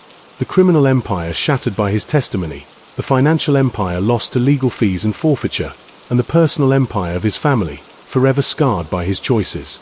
The question of what he thought about in this long twilight is the great, unanswerable core of his ending. Did he feel the weight of the 19 lives he had taken, or had a lifetime of moral compromise rendered him numb to such considerations? Was his primary regret the betrayal of his oath, or was it the tactical error of trusting a man as volatile as John Gotti? The most likely, and most tragic, answer is that his regrets were entirely pragmatic. He likely regretted the consequences of his actions, not the actions themselves. He regretted getting caught, he regretted the loss of his wealth and status, he regretted the damage to his family. But the murders, the extortion, the life of crime, these were simply the tools of his trade, the cost of doing business in the world he had chosen. This inability to access genuine moral remorse is the true tragedy, for it meant that even in the quietest moments of reflection, there could be no redemption, only a cold accounting of profits and losses. His legacy, therefore, is not one of transformation or atonement, but of stark, uncompromising warning. He is a monument to the idea that a life built on a foundation of sand cannot withstand the tides of time and consequence. His story screams that the qualities we often romanticize, toughness, loyalty, street smarts, are utterly worthless, even dangerously destructive, when they are not guided by a fundamental moral compass. He was the most loyal of soldiers until loyalty became inconvenient. He was the most pragmatic of businessmen until his business was exposed as a hollow shell of violence and fear. He is the living proof that the American dream, when pursued through the nightmare of organized crime, is a Faustian bargain where the soul is the first and most permanent casualty. For the justice system, his case remains a landmark of ambiguous victory. He was the ultimate cooperator, the witness who broke the back of La Cosa Nostra, but he was also a mass murderer who served less than a decade for 19 lives, only to return to major crime the moment he was free. This presents an irresolvable ethical dilemma. Was the trade-off worth it? Did the ends justify the means? There is no clean answer. The government toppled a king and decimated his court, but they did it by crowning a different, equally monstrous king for a day. The Gravano deal forced a national conversation about the price of justice, revealing that sometimes, to defeat a monster, you must employ a monster, and live with the unsettling knowledge of what you have unleashed.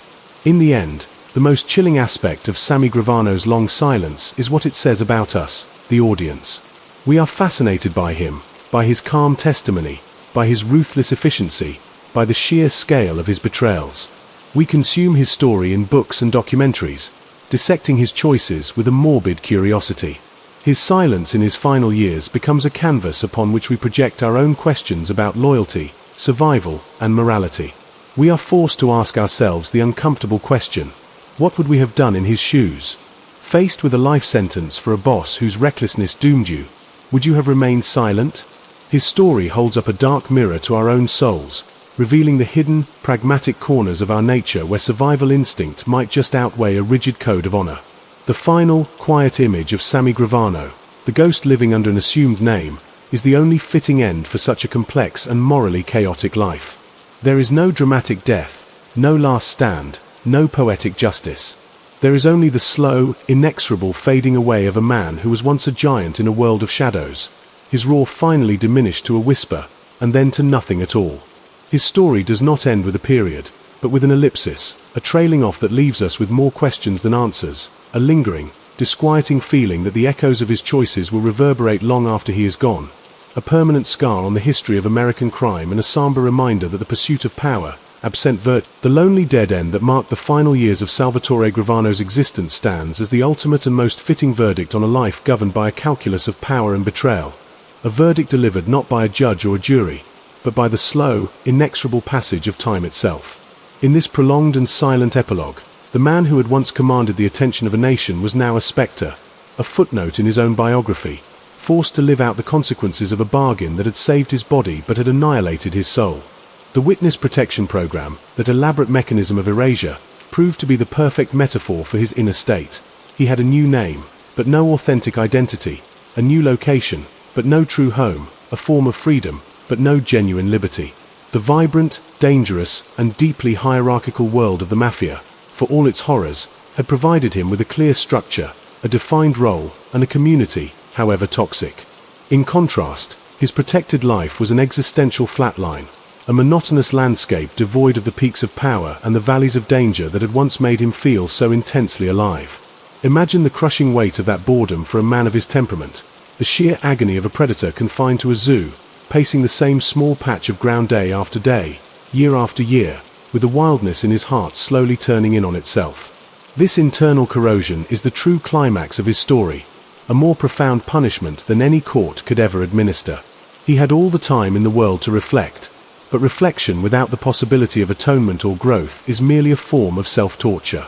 He would watch his children navigate a world forever shadowed by his name, knowing he could never publicly claim them or their achievements. He would see his wife, the one constant in his turbulent life, grow old beside a man who was a ghost, a fabrication.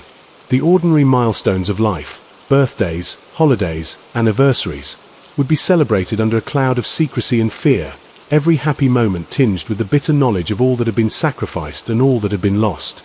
His health, that most fundamental form of capital, would inevitably decline, each ache and ailment a reminder of his mortality. A mortality he had cheated through his deal with the government, only to find that the extended life he had gained was a hollow, enfeebled replica of the one he had lived before. The myth of the gangster, which he had both lived and destroyed, was finally, completely, and personally debunked in the quiet desperation of his own existence. There was no glory here, no respect, no honor among thieves. There was only the quiet hum of the refrigerator, the blare of a television soap opera, the profound isolation of a man who had traded a life sentence in a cell for a life sentence in a witness protection safe house. His story reached its final, ironic conclusion not with his death, but with this prolonged period of being dead to the world while still technically alive within it.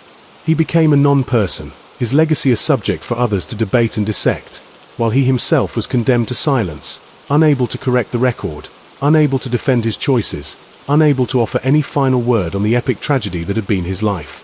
The government, which had used him as a weapon, now stored him away like classified information, a secret too dangerous to be revealed, a chapter of history too messy to be openly acknowledged. In this, his story holds a dark mirror up to our own societal fascination with outlaws and the price of justice.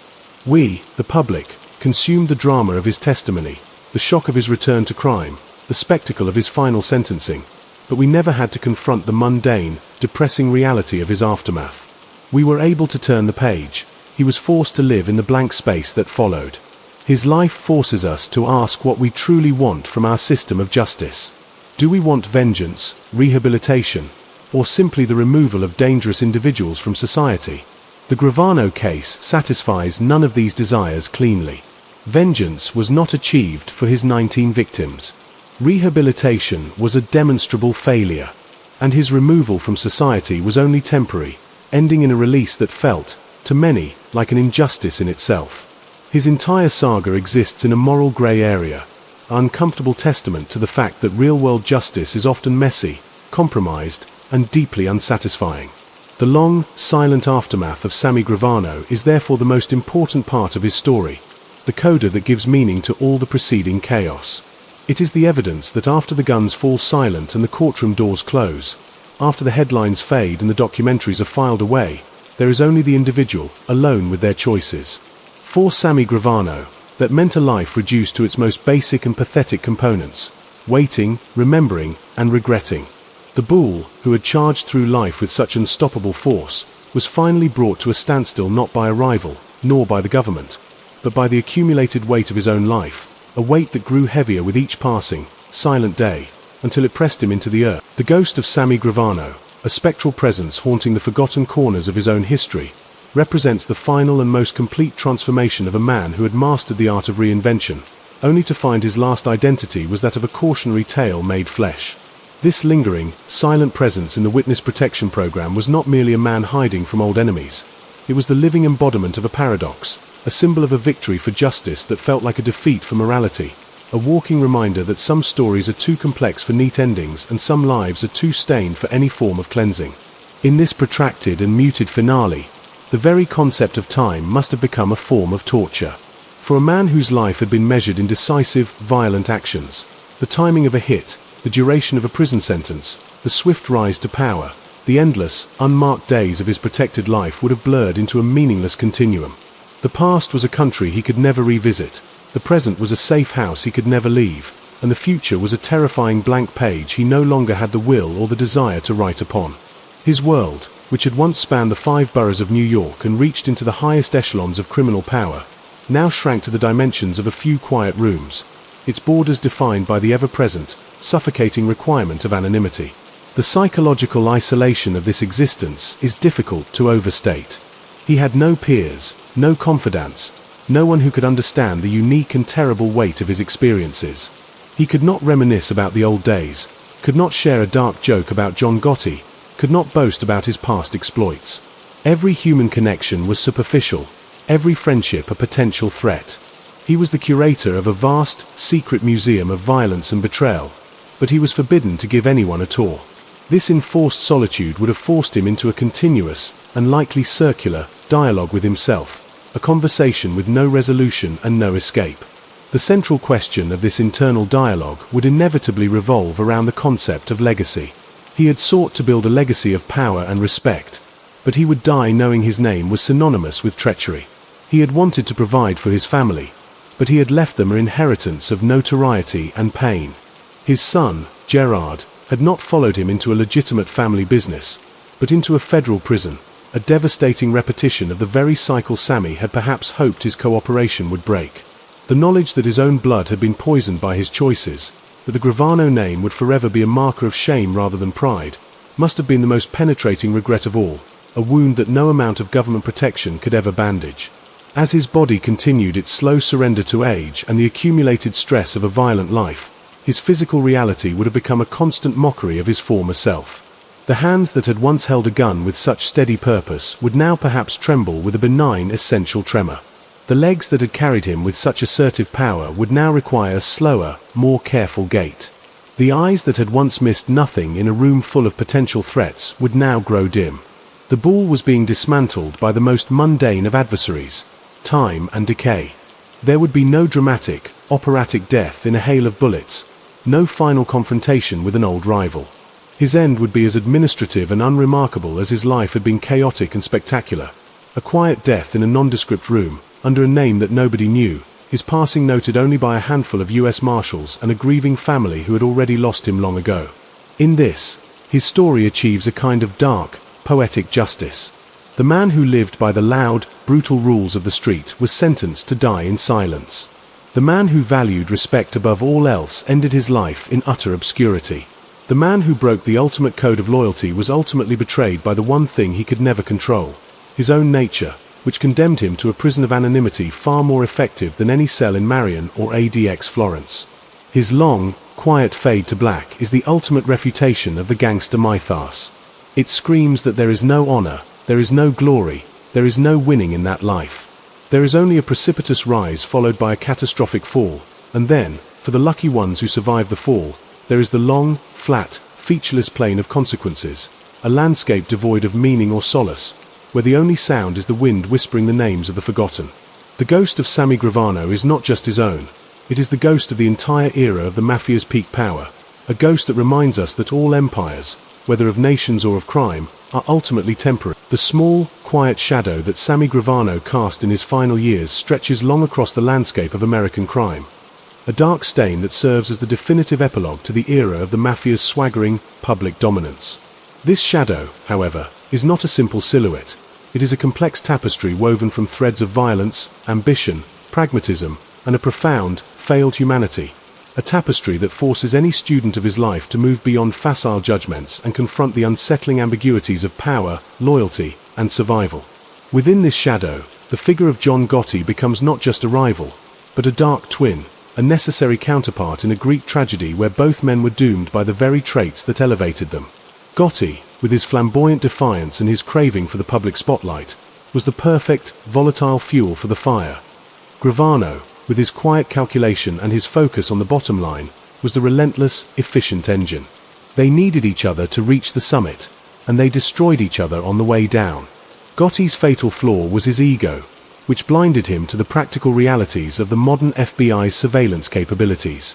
Gravano's fatal flaw was his cold rationality, which allowed him to justify any action, including mass murder and ultimate betrayal, as a simple business decision. In the end, Gotti died in prison, a martyr to his own code, while Gravano lived on in a different kind of prison, a ghost in the machine of the state he had exploited. It is impossible to say which fate was truly worse. Gotti's end had a certain tragic dignity, a consistency of character. Gravano's end was a messy, protracted, and humiliating contradiction, a life saved but a soul lost.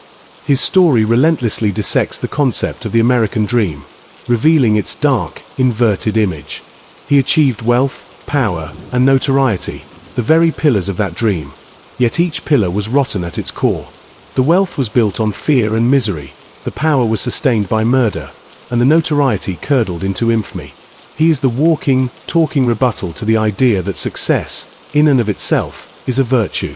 His life screams that the how matters infinitely more than the how much, and that a legacy written in blood is a legacy that will forever wash away in the rain. For the institutions of justice, his shadow creates a permanent area of grey. He stands as the ultimate example of the cooperator, the witness whose value was so immense he temporarily reset the scales of justice. The deal he received was, on its face, an obscenity. 19 murders wiped clean in exchange for testimony.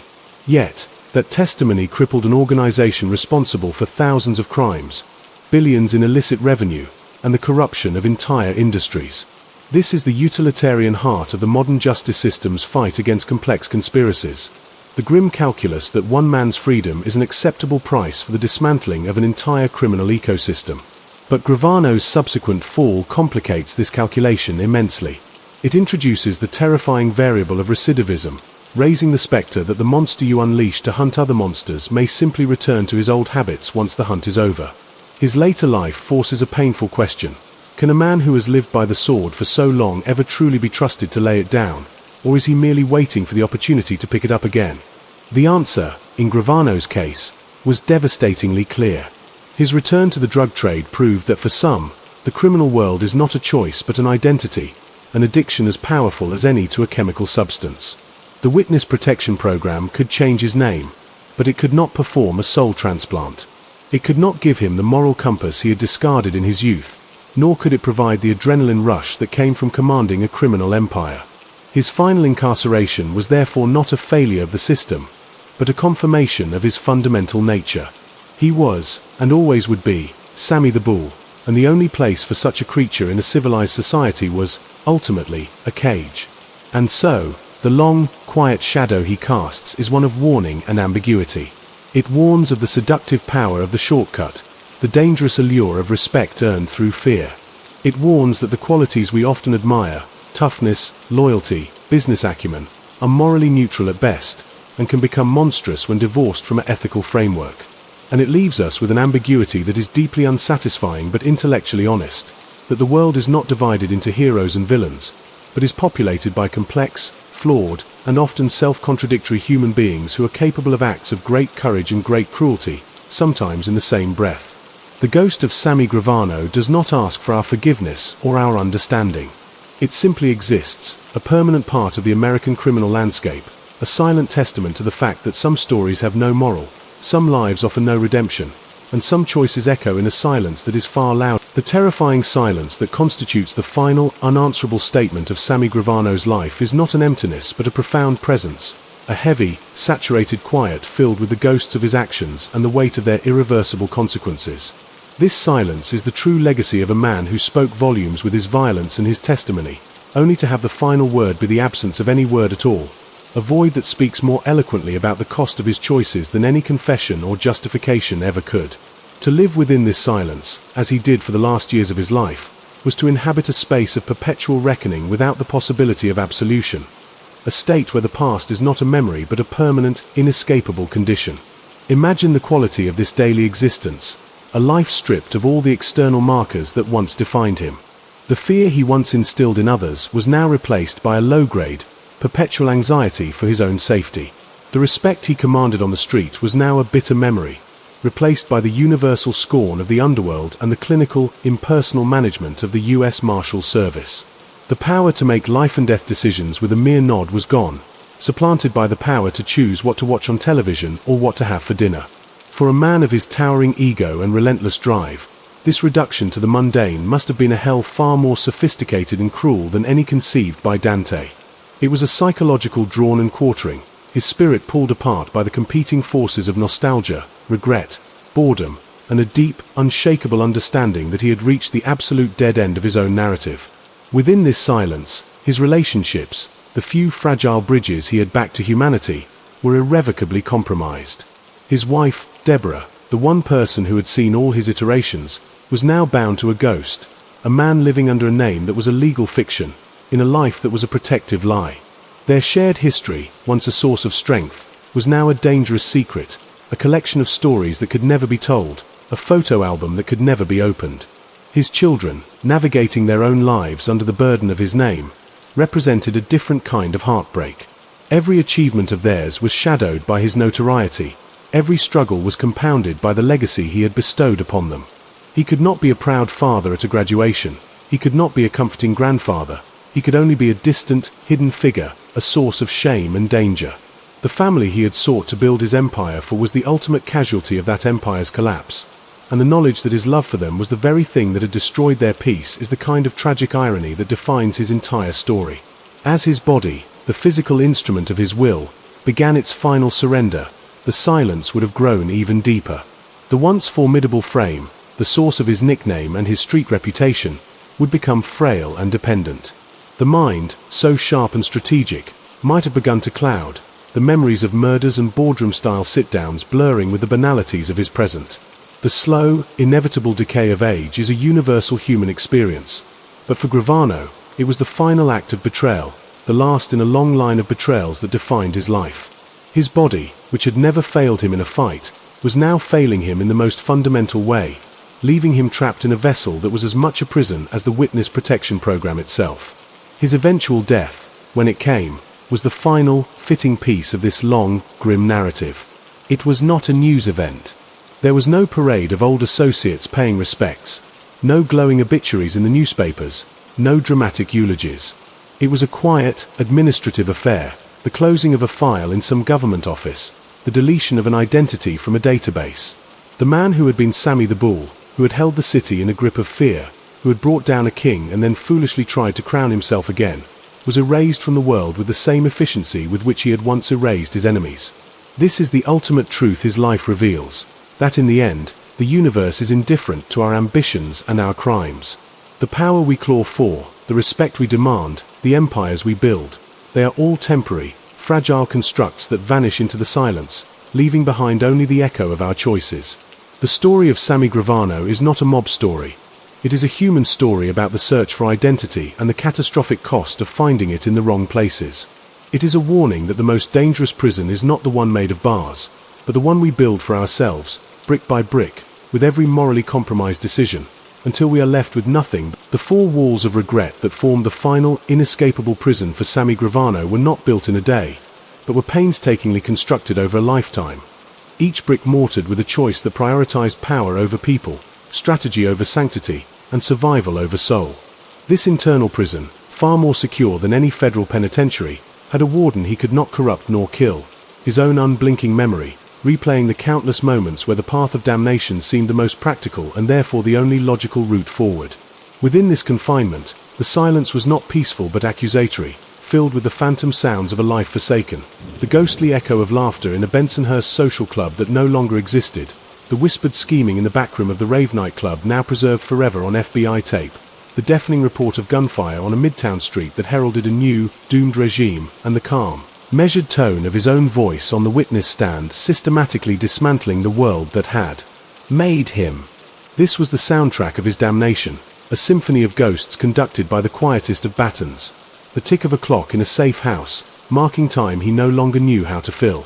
The central, agonizing paradox of his final years was that the very act that granted him physical freedom, his cooperation, was the same act that slammed the door on any possibility of spiritual or psychological liberty. By testifying, he had not just broken a code, he had annihilated the entire conceptual framework of his adult life. The beliefs he had held as inviolable truths, the primacy of loyalty, the sanctity of Omertà, the structure of Cosa Nostra, were revealed to be a convenient fiction, a narrative he himself exposed as hollow. But in tearing down this false temple, he was left standing in the rubble with no new shelter to inhabit. The government could offer him a new identity, but it could not offer him a new creed. It could protect his body, but it could not rehabilitate his spirit. He was a man without a country, without a family in the broader sense, and without a belief system to anchor him. This rootless existence is a special kind of torment for a man who craved structure and respect above all else. His relationship with the past became a form of self-flagellation.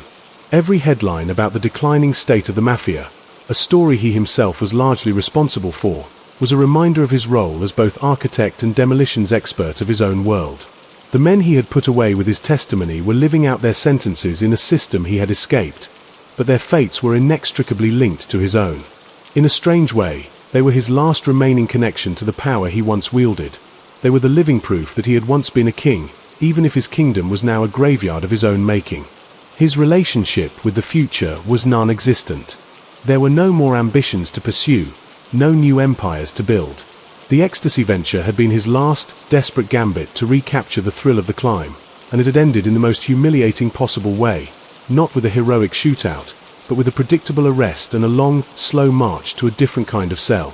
The future held only the certainty of further physical decline and, eventually, death under a name that was not his own.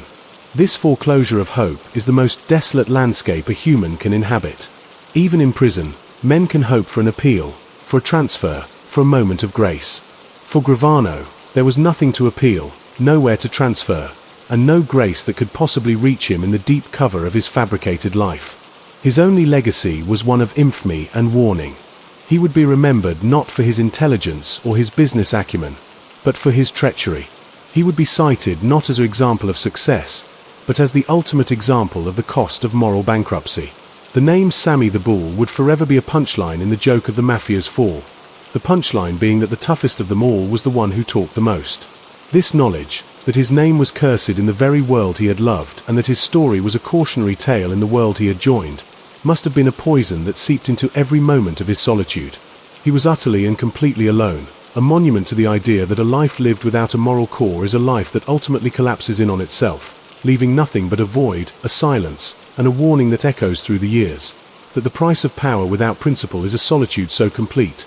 The eternal solitude that became Sammy Gravano's final state of being was the ultimate and most refined form of punishment, an existential sentence far beyond the scope of any judicial system, a condition where the very concept of self had been hollowed out and replaced by the echoing absence of what he had sacrificed. This was not the solitude of a hermit who seeks peace in isolation, but the solitude of a ghost trapped in the machine of a life he could no longer control, a spectator to his own irrelevance.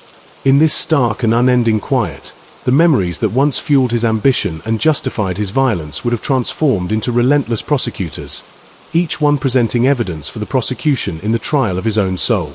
The face of Joe Colucci, his first murder, would reappear not as a target eliminated, but as a young man with a history and a future he had extinguished.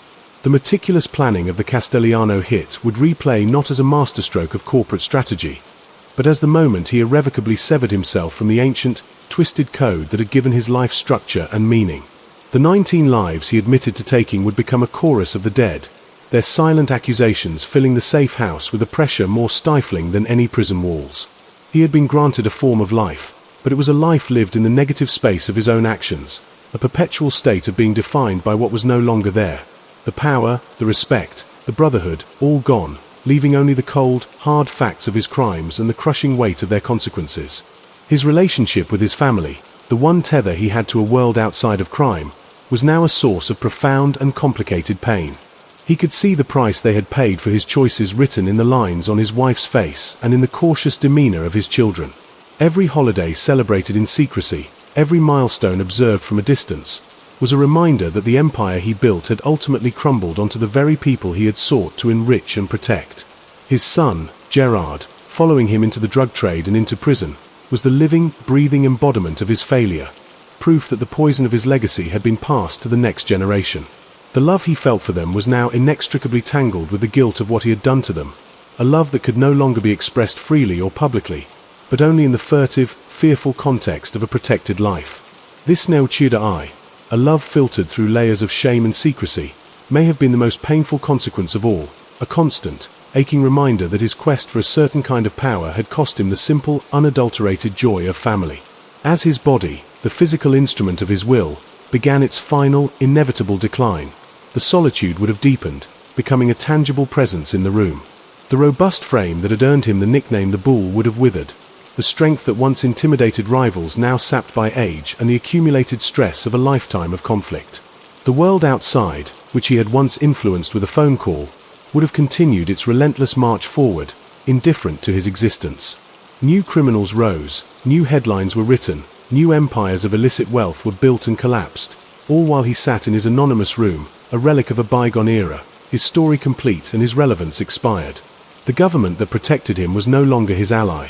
It was his keeper, maintaining him not out of gratitude but out of a cold, contractual obligation, a living asset that had depreciated into a liability requiring maintenance. His eventual death, when it came, was the final administrative act in this long, grim narrative. It was not the death of a gangster, surrounded by myth and notoriety, but the death of a patient in a hospital or a resident in a home, likely under his fabricated name. There were no dramatic last words, no final confessions to a priest, no gathering of old comrades. It was a quiet, medical, and utterly mundane conclusion to a life that had been anything but. The man who had roared through the underworld like a force of nature was extinguished with a whisper, his passing noted only in a classified government file and in the private grief of a family that had been forced to love a ghost. In this, the story of Sammy Gravano finds its most profound and unsettling meaning. It is a story that systematically deconstructs the fantasy of the noble outlaw, revealing the brutal, empty, and self-destructive reality beneath the surface. It demonstrates that the pursuit of power through violence and betrayal is a zero-sum game that the player can never truly win. You may gain the world, as Gravano did for a fleeting moment, but you will inevitably lose your soul, your family, and your peace, forced to live out your days in the hollowed-out shell of the person you might have been, a ghost in your own life, listening to the silence that you yourself created. The echo of that silence is his lasting legacy, a warning that reverberates far beyond the world of organized crime, speaking to anyone who has ever been tempted to believe that the ends justify the means, that success excuses sin, or that power is a worthy substitute for peace. The story of Sammy the Bull does not end with a period, but with this echoing, eternal, the loud, echoing truth that constitutes the final, absolute legacy of Sammy Gravano is a soundless one, a seismic quiet that settles over the entirety of his narrative, a silence so profound it deafens the myths of power and screams the reality of consequence. This is the quiet of a universe indifferent to the rise and fall of self-proclaimed kings, a universe where the only true judgment is the irreversible accumulation of one's own choices. In this long, muted aftermath, the man who was once a titan in a world of shadows was reduced to the most fundamental and humbling of human experiences, waiting. He was waiting for nothing in particular, for there was nothing left to anticipate, no appeal to be heard, no new venture to launch, no old score to settle. He was simply waiting for the inevitable end of a biological process, a slow, drawn-out conclusion to a life that had already reached its dramatic and moral conclusion years, even decades, earlier. This waiting was the purest form of his sentence, a punishment tailored with cruel precision to his specific character. For a man of action, a man who shaped his reality through force of will and decisive, often brutal, action. This passive state was a form of psychological torture far more sophisticated than any physical deprivation. He was a chess master with no pieces left to move, forced to stare at the board in a permanent checkmate of his own making. The very skills that had defined him, his strategic mind, his ability to read people and situations, his relentless drive, were now not only useless but were themselves the source of his torment, constantly reminding him of the power he once wielded and the catastrophic miscalculations that led to its loss. His internal landscape during these years must have been a desolate and terrifying place, a windswept plain of regret under a permanently overcast sky. Here, the ghosts were not just of the men he had killed, but of the man he could have been. The boy from Bensonhurst, tough and ambitious, possessed of a sharp intelligence and a fierce loyalty that, if channeled differently, could have built a legitimate empire. That boy was the ghost that haunted him most of all, the road not taken, the reflection in a mirror he could no longer bear to look into. He had chosen the path of the shadow, and now, in his final years, he was consumed by it, his substance replaced by darkness, his voice replaced by silence. His relationship with the outside world was now entirely mediated through the cold, impersonal lens of television and newspapers. He would see stories about the modern Mafia, a pale, anemic imitation of the colossus he had helped rule, and he would know that he was personally responsible for its emaciated state. He was both the author of its greatest modern chapter and the scribe who had written its obituary. This knowledge could not have been a source of pride, but rather a source of a deep, complicated grief, the grief of a creator who has destroyed his own creation. Every headline about a RICO indictment was a phantom pain from a severed limb, a reminder of a world that was once his to command and was now his to observe from an unbridgeable distance. The government that held him in this state of suspended animation was no longer his savior. It was his warden in this, his most inescapable prison. The US Marshals who ensured his safety were his only regular human contact, and those relationships were, by their very nature, professional, distant, and defined by the fundamental fact that he was an asset, a protected witness, a piece of living evidence that required storage. He was not a person to them, he was a responsibility, a case file that remained open solely because his heart continued to beat. This objectification was the final insult, the complete stripping away of the respect and identity he had craved since he was a boy on the streets of Brooklyn. He was not Sammy the Bull, nor was he truly his new, fabricated identity. He was a number, a problem to be managed, a secret to be kept. His death, when it finally came, was the last administrative task in the management of that secret. It was not a moment of passage, but the closing of a file. There was no funeral where his life was celebrated, no eulogy that captured his complexities, no gathering of old friends to share stories. His body was likely cremated under his alias, his ashes scattered or stored in a location known only to a few government officials and his grieving, shattered family. The world did not mark his passing, because the world, for all intents and purposes, had already said goodbye to him long ago. He had become a non-person, and his death was simply the official stamp on that status. And so, the story of Salvatore Sammy the Bull Gravano ends not with a bang, not with a whimper, but with the silent, final click of a lock on a file cabinet in an anonymous government office. His legacy is the echo of that click, a sound that resonates with a terrifying finality. It is the sound of a life spent chasing a distorted version of the American dream ultimately being filed away as a closed case. It is the sound of a warning that has been sounded through the ages but is too often ignored, that the pursuit of power without principle, of wealth without work, of respect without honor, leads inevitably to this. Not to glory, not to legend, but to a silent, lonely room, and the quiet, desperate hope that the final silence will come quickly. The roar of the bull is gone. The deafening, absolute quiet that marks the end of Sammy Gravano's story is not an emptiness, but the final, chilling truth of a life lived without a moral center, a resonant silence that contains the echoes of every gunshot, every whispered betrayal, and every shattered oath. This quiet is his ultimate biography, a volume written not in words but in absences, the absence of redemption, the absence of peace, the absence of any meaningful legacy beyond a grim cautionary tale. In this profound stillness, the cycle that began with a frustrated boy seeking respect on the hard streets of Brooklyn is now complete. Its final turn leaving him utterly alone, a ghost in the witness protection program of his own soul. The government could shield him from his enemies, but it could not shield him from the relentless, internal prosecution of his own memory. Each day was a life sentence served in the solitary confinement of his mind, a cell where the walls were lined with the faces of the men he had killed and the hollowed-out visage of the man he had become. The power he had wielded was now a phantom limb, an ache where something once was, a constant reminder of the empire he had helped build and then, with cold, pragmatic calculation, systematically dismantled. He had chosen survival over loyalty, and in doing so, he had survived into a state that was a living death, a purgatory of his own making where the only certainty was the slow, grinding passage of time leading to an end that could only be seen as a mercy. His family, the one thread connecting him to a world beyond crime, was a connection now fraught with a pain so deep it was beyond words. He could see the cost of his life in the weary eyes of his wife, a woman who had loved the ambitious young man he once was and was now bound to the hollowed-out relic he had become. He could see it in the life of his son, a life led in the long, dark shadow of an infamous name, a future forever constrained by the sins of the father. The love he felt for them was real, but it was a love that had been poisoned at its root, a love that could never fully blossom in the sterile, secret soil of a protected life. He was a husband and a father who could not be truly present, a patriarch whose only inheritance was notoriety and regret. This was the true cost of his millions, his power, his fearsome reputation. It had all been purchased with the currency of his family's future, and the debt was one that could never be repaid.